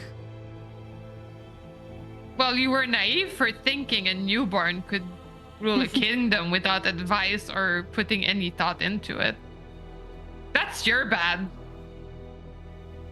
People knew what they signed up for when they came to the city. A new start with new rulers that would learn how to do the job as they went and did their best. If that's not the mindset you want to have, well, maybe you need a new city. Because everybody Maybe else we seems just need fine a here. new king. Everyone else is fine here. Well, that's not how it works, because we found the city. So why don't you go elsewhere and find the king you like? That'll be Maybe a way to I solve will. the issue. Maybe I'll go Yeah. outside and find a good king and put him on the throne. Well, not on my watch. Or what? Well, I'm just gonna sit on this throne. So how is he gonna get it? Fine. And Deft and his siblings will leave. All right. Well, if you have any constructive criticism about how I could do a better job, I welcome you to put it into the suggestion box, which I will read every morning. The But if you dissidents- just want to be filled with criticism that is not even constructive, then I do encourage you to leave this town and find a place that you prefer. The dissidents are gone. Bye. For now. Leaving you with the third decision of the day. And your final test of judgment. There's a human in town. His name is Zump. He is a sorcerer, a wild wizard sorcerer, a wild mage, a wild spellcaster. And Zump was practicing some magic. Tried to cast really innocent spell. You know, he was just casting an unseen servant to tidy up his house. But wild sorcerers, you know, sometimes things go poorly. And instead of creating an unseen servant, Zump created a fireball which streaked across the neighborhood and blew up Astatine, killing Astatine the dwarf. Astatine's family says that Zump is responsible. Zump says the gods empowered him with wild magic. Magic that is uncontrollable. And he shouldn't be held responsible for this tragic, terrible accident. Astatine's family says the Zump is responsible, and the only justice is his head.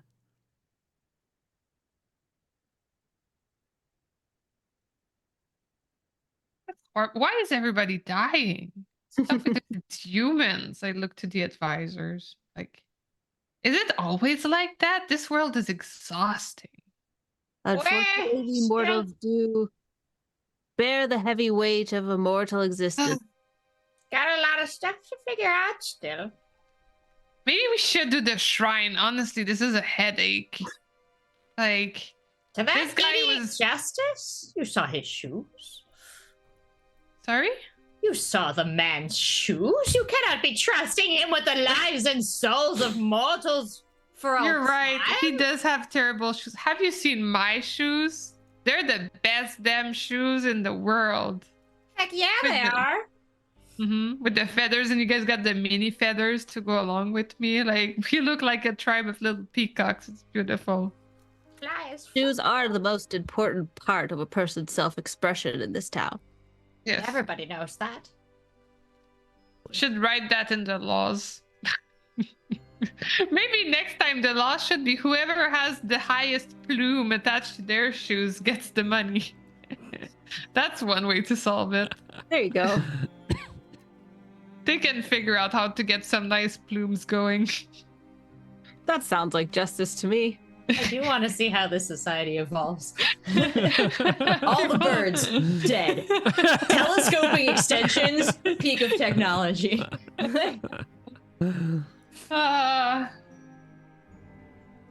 All right. Do we even have extra peridot left over? I don't know. It's the same day, okay. so nothing else has been mined. Yeah. All right. We'll need to figure out what we do if there's any extra. That's for another day, I guess. Mm-hmm. All right. So this case, another headache. Yes, This justice guy- is difficult. Yeah. Why do I even want to be just and kind and wise? This guy doesn't even believe in me. Have you seen him trash me? Don't listen to the haters. How do you feel about my decision? I hate it. I thought you showed wisdom in trying to restore everyone and make them whole. But as a 3, 4, maybe 5-day-old sentience, I think there is still much for you to learn in who and what should be executing that labor. But you are growing, and you make me proud. And I pinch your little cheek. Well, at least finally, somebody. Being nice. Pinched your cheek? I'm sorry, we've been holding back. It's so rosy. They are rosy cheeks, you're right. The gods have smiled upon me and bestowed me with rosy cheeks. What do you think about it? Enev, advisor Enev.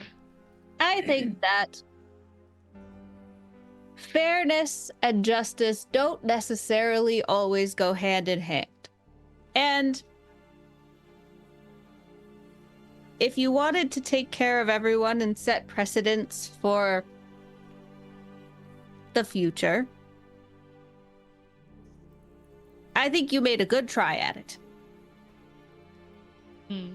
Yeah, I do wonder about the leftover money, if there's any, what we do with it.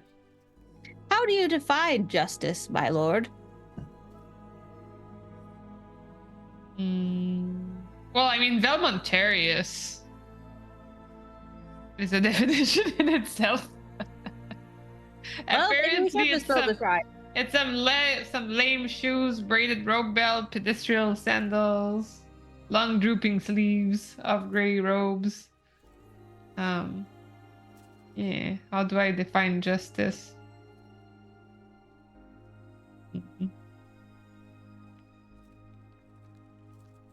It's a good question. My brain's melting.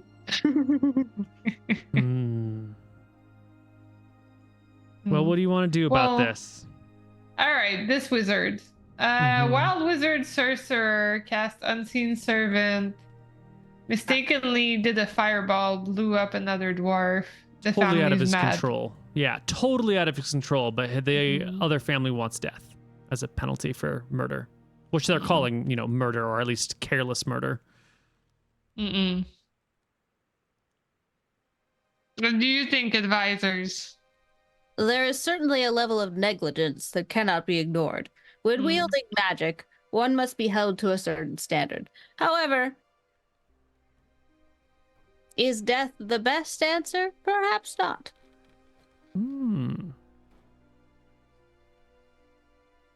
I do fear that no one is entitled to magic, and if you cannot use it safely, you should consider not using it at all.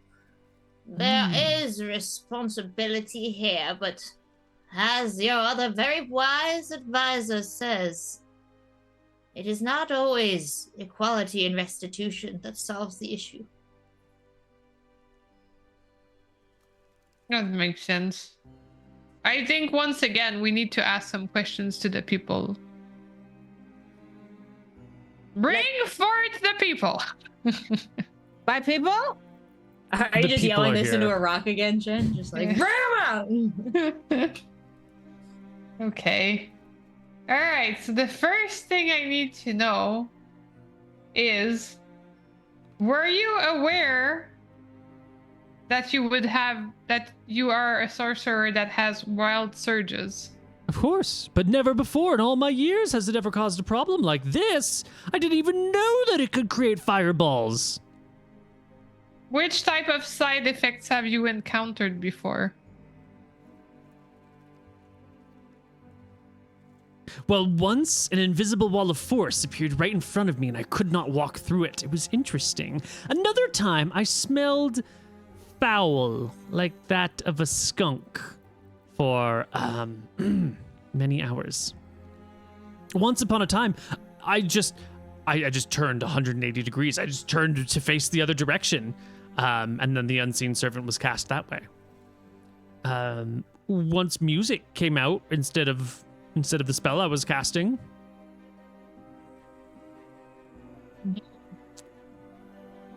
So you would And, agree that your wild magic makes any spell casting you do a risk.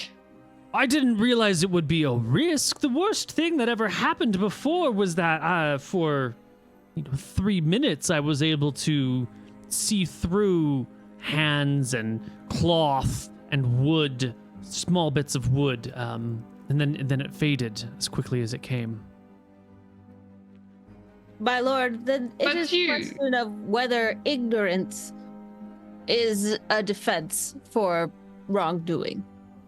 Well, he was not even fully ignorant. He knew that some side effects that he doesn't know what these effects can be, and he knew it could happen every time he casts a spell. Indeed. So there is a responsibility there. It was non-harmful. I couldn't possibly have. You couldn't expect me to know that such things would happen. No, I don't think you meant to create a fireball and kill someone. I will give you that. Thank you, my lord. But you are not wielding your magic responsibly, knowing that it is wild. And therefore, there must be consequences. Do we even have like a school of magic or like a permit? Not yet. Nope, I don't think you even have taxation yet. Yeah, no, I don't think we do. I don't think you have police or even or guards. I don't even know if you have guards yet. Nah. Nah. Not yet. Well, how should people with magic behave in society? What should the rules be around it? And what should the punishments be for accidental magic? And is this guy even really a wild sorcerer? Is that really a thing? Or is he Never just heard of like it. careless and then pretending that he can't control it, you know? Mhm. That's Don't all true. nod along with him. I don't think this is fear mongering. A hell of an assumption to jump to. Do we know any like super wise spellcaster that knows of like no? I'm sorry, you cannot delegate this task to someone else. No, I didn't want to delegate the full decision, but I But wanted my consultation. character to understand the extent to which spells can like harm others. Like how big can this get? You know what I mean? That does sound like something a spellcaster would be uniquely suited to do, and whose efforts could contribute to society and spellcasters as a whole, thus creating some semblance of communal restitution. Much to think on. What do you mean? You make him learn how to control it all, and that knowledge becomes public knowledge, and thus has value. How does he know that it's controlled? Oh, we must force/incentivize him to study it, and then surrender all his research to us in restitution for his crime. I don't know. I'm just throwing shit out there. Well, and certainly we cannot permit the practicing of magic until this research has been completed, and until we can be certain that this person can responsibly use magic and not endanger everyone else. All right. So we make it his burden to prove that his magic is now safe and convince us of that. Until then, I believe we should make a rule up that no spell casting, unless specifically allowed by decree of the founders or the king, is allowed in the realms of the city. He can go do his spell casting at a safe distance. So Let's But say my lord, For everybody. the distance of 3 fireballs. prove to the state that they are capable magicians if they would like to operate inside the city walls. Some sort of licensure, perhaps? Did he your can work lordship- on that. My apologies, but did your lordship not commune with gods? Does that not have to be proven to be safe? How do you know that communing with gods won't bring about their wrath? What And do you what mean? about It's my Pebble? uncle.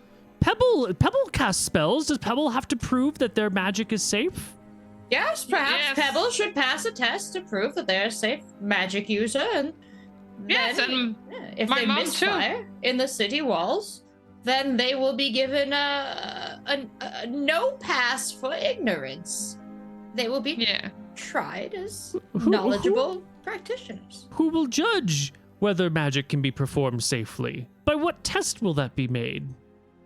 I believe we should form a council of magic users. Plus me. Agreed. And all spellcasters can make it their problem to figure out the safe usage of spellcasting in the confines of the city. I fully agree. Self-regulation is the way to go, my lord. I shall make sure that all my spells are safe from here on out. No, plus me, but also until you guys figure it out and get the ruling that it's safe, no spells in the city. 3 fireballs distance for any spellcasting. And so, Your Majesty, then perhaps we should put out a call for all experienced magic Yes. wielders in the city to come to the palace and present themselves for interview, and add perhaps the top 5 magic users to your council, and then have a meeting every so often to go over the safe magic use in the city. Yes. And they can oversee the licensure. Yeah. And other people can continue using their magic, providing they do so safely. But until this person has become licensed, perhaps no more magic use inside city limits. I think for everybody, no magic use inside city limits for anybody except if they get a special permission from the council or me.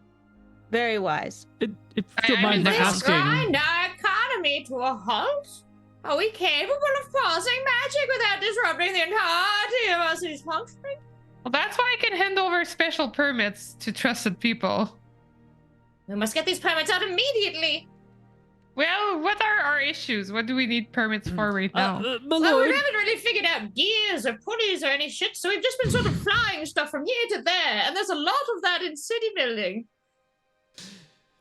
My lord, I have one point of questioning, please. Yes. Should someone cast spells within the city without a permit, what shall the penalty be?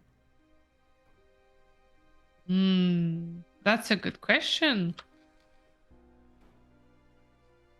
I just assume people would follow the rule. Think of the buttocks. I guess that's naive of Who's me. doing the spanking? I don't know. I like it. You Got can lots be of the spells lone I can ranger. cast. No, never mind. Magic is bad. No more magic. Magic is over. Magic- I believe unlicensed spellcasting. Would it warrant expulsion? I feel like it could. It is for the safety of our citizens. I like expulsion. It would keep them 3 fireballs distance from the city by force if they cannot do it themselves.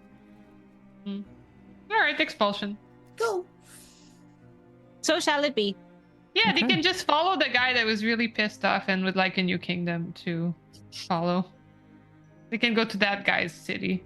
Oh, you're getting quite good at this, young man. And I pat you on your little beefy And little for shoulder. the dead guy, what do we do with Astantine?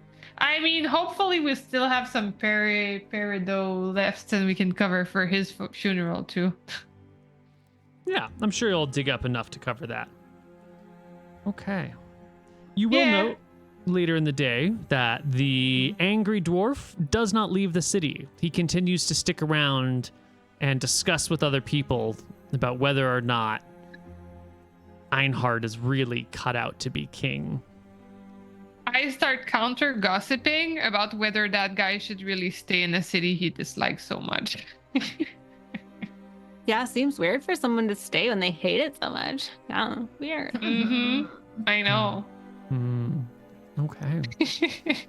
Well, these are the trials of judgment for dear Einhard. How do the other people react? Like the Astantine family? They would really rather have had this guy, face similar consequences. They like the ruling on if you're not a safe spellcaster, you can't do it in the city, and otherwise you have to leave. They think that part is great. But what they're hearing is that he killed someone and then just gets to walk away without any problems or consequences whatsoever. Oh, no. I have a suggestion for you, Einhard. Come here. What is it? Cannot Not use this- magic. Not a But- spanking. He should be tasked with building a memorial to the fallen dwarf. Oh. When others come to the city and wonder why they must be licensed for magic, we shall refer them directly to the statue, built crudely and brutally by hand over many years by the magic user who. Actually, I absolutely love this idea. This is beautiful. Fired. All right. I would like to add a special clause. Indeed, the person that mistakenly cast the spell shall build a memorial in the honor of the fallen that will serve as a reminder of the dangers of spellcasting without a license and without the proper caution, such as being 3 fireballs away from the city. All right. Yes. Build the Okay. structure. I like that. At least he gets to do something. And I'd like him to apologize. Oh yeah, he apologizes 1,000 Okay. times over. He really didn't mean it. He feels really bad. Good. Like- We should put that in the law too. They should feel bad. You're legally All obligated to. spellcasters causing harm must feel bad Yes. for at least the duration of 1 year, after which they may have their bad feeling by year. Done. Wizards failing to provide their own feelings of feeling real bad about it will be given reasons to feel real bad about it. Yes. Okay. So I put that in the law. I feel like this ruling is cleaner. Because now we have like the permit and license committee for magic users. We have a consequence if somebody doesn't do it, which is expulsion. We have the act of building a structure as a reminder of your fuck up and apologizing, and having to feel bad is literally written as part of the rule. Yeah, I feel good about this ruling. It's a better ruling. You're getting better. okay. Or this case was easier. I don't know. Well, these acts of justice. How do we judge? Has Einhard proven himself to be a wise, just, and kind king? I think. Well,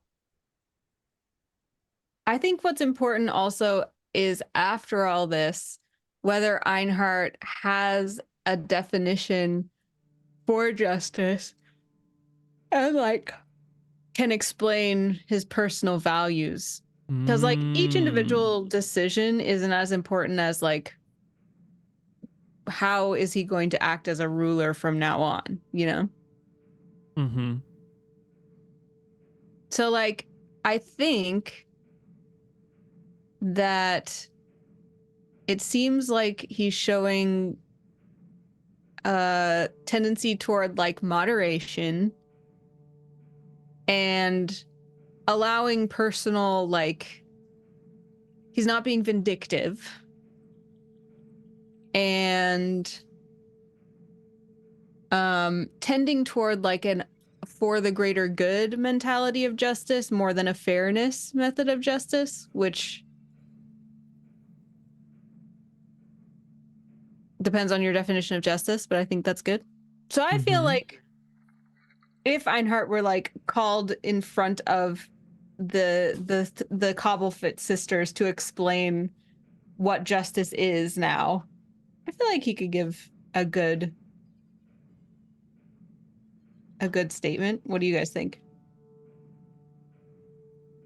I think he's got the foundations of justice by his instincts to seek all perspectives and to approach it with the slowness and the breath that it deserves. Like the justice system. Yeah. But also to pursue an end that does its best to restore the holes punched in the community by the crime up to discussion. I am proud of you. You have my merit badge from this advisor. He actually looks pretty excited about the merit badge. I made it myself. It's a rock that I found, and it's actually not anything that is imbued with any sort of official status. I just think you're a neat young man. But it makes him feel good. Yeah, that's it important. does. That's important. He takes the rock and put it in his shoe pocket. They're the most. All of our shoes are really the most advanced piece of clothing we have. They can do everything. Oh my god, cargo boots. We might have just changed somebody's life tonight. Wow. I can see them so really clearly. Good at shoe making, you guys. Shoe pockets. Think about it. Yeah, that's a good one. I've seen pockets on socks. I don't think I've seen pockets on shoes. Someone's like, cute boots. You're like, thanks. They have pockets. Dad, you're selling me the boots. I need these fucking shoes. Like, there are dresses without pockets and everybody's complaining, but like, where are the complaints about the shoes with no pockets, huh?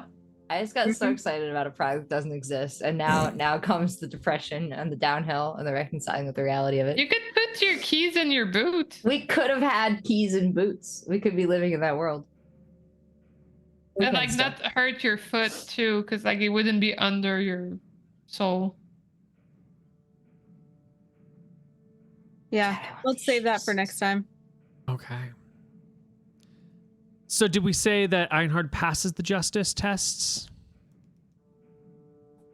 I think so. 2 out of 2 advisors agree, although they might be biased.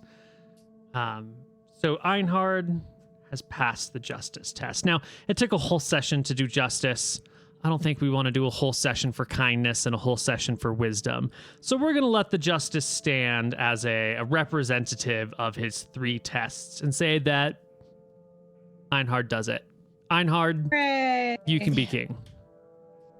Hooray!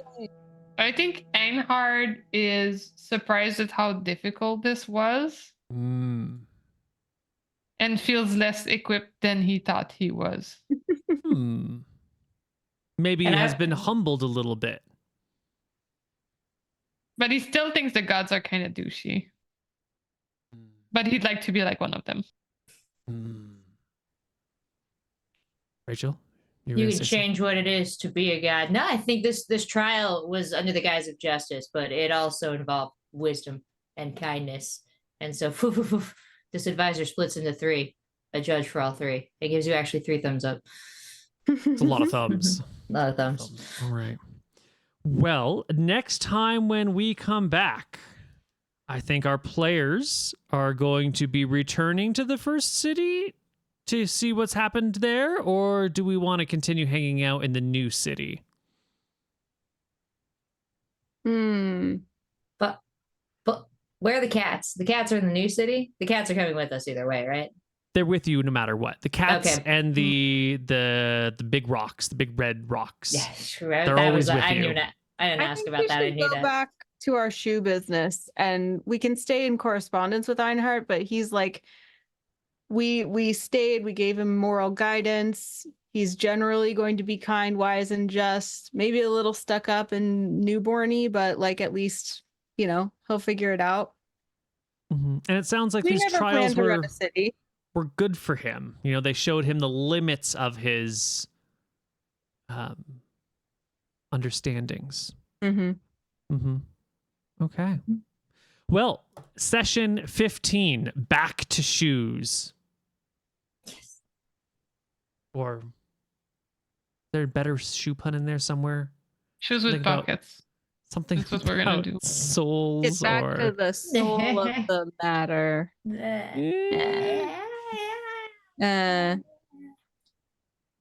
Kicking it old school. Something. Shuffle on home.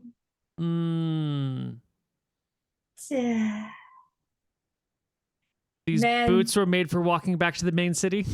Yeah. Uh, There's a shoe pun in there somewhere. If someone can figure out a good Shall I stay one. or shall I go? Shall I go? Ooh.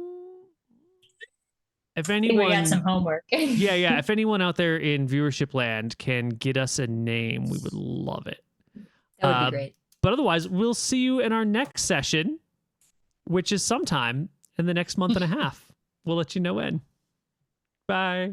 Good night. Bye. Bye. Thanks.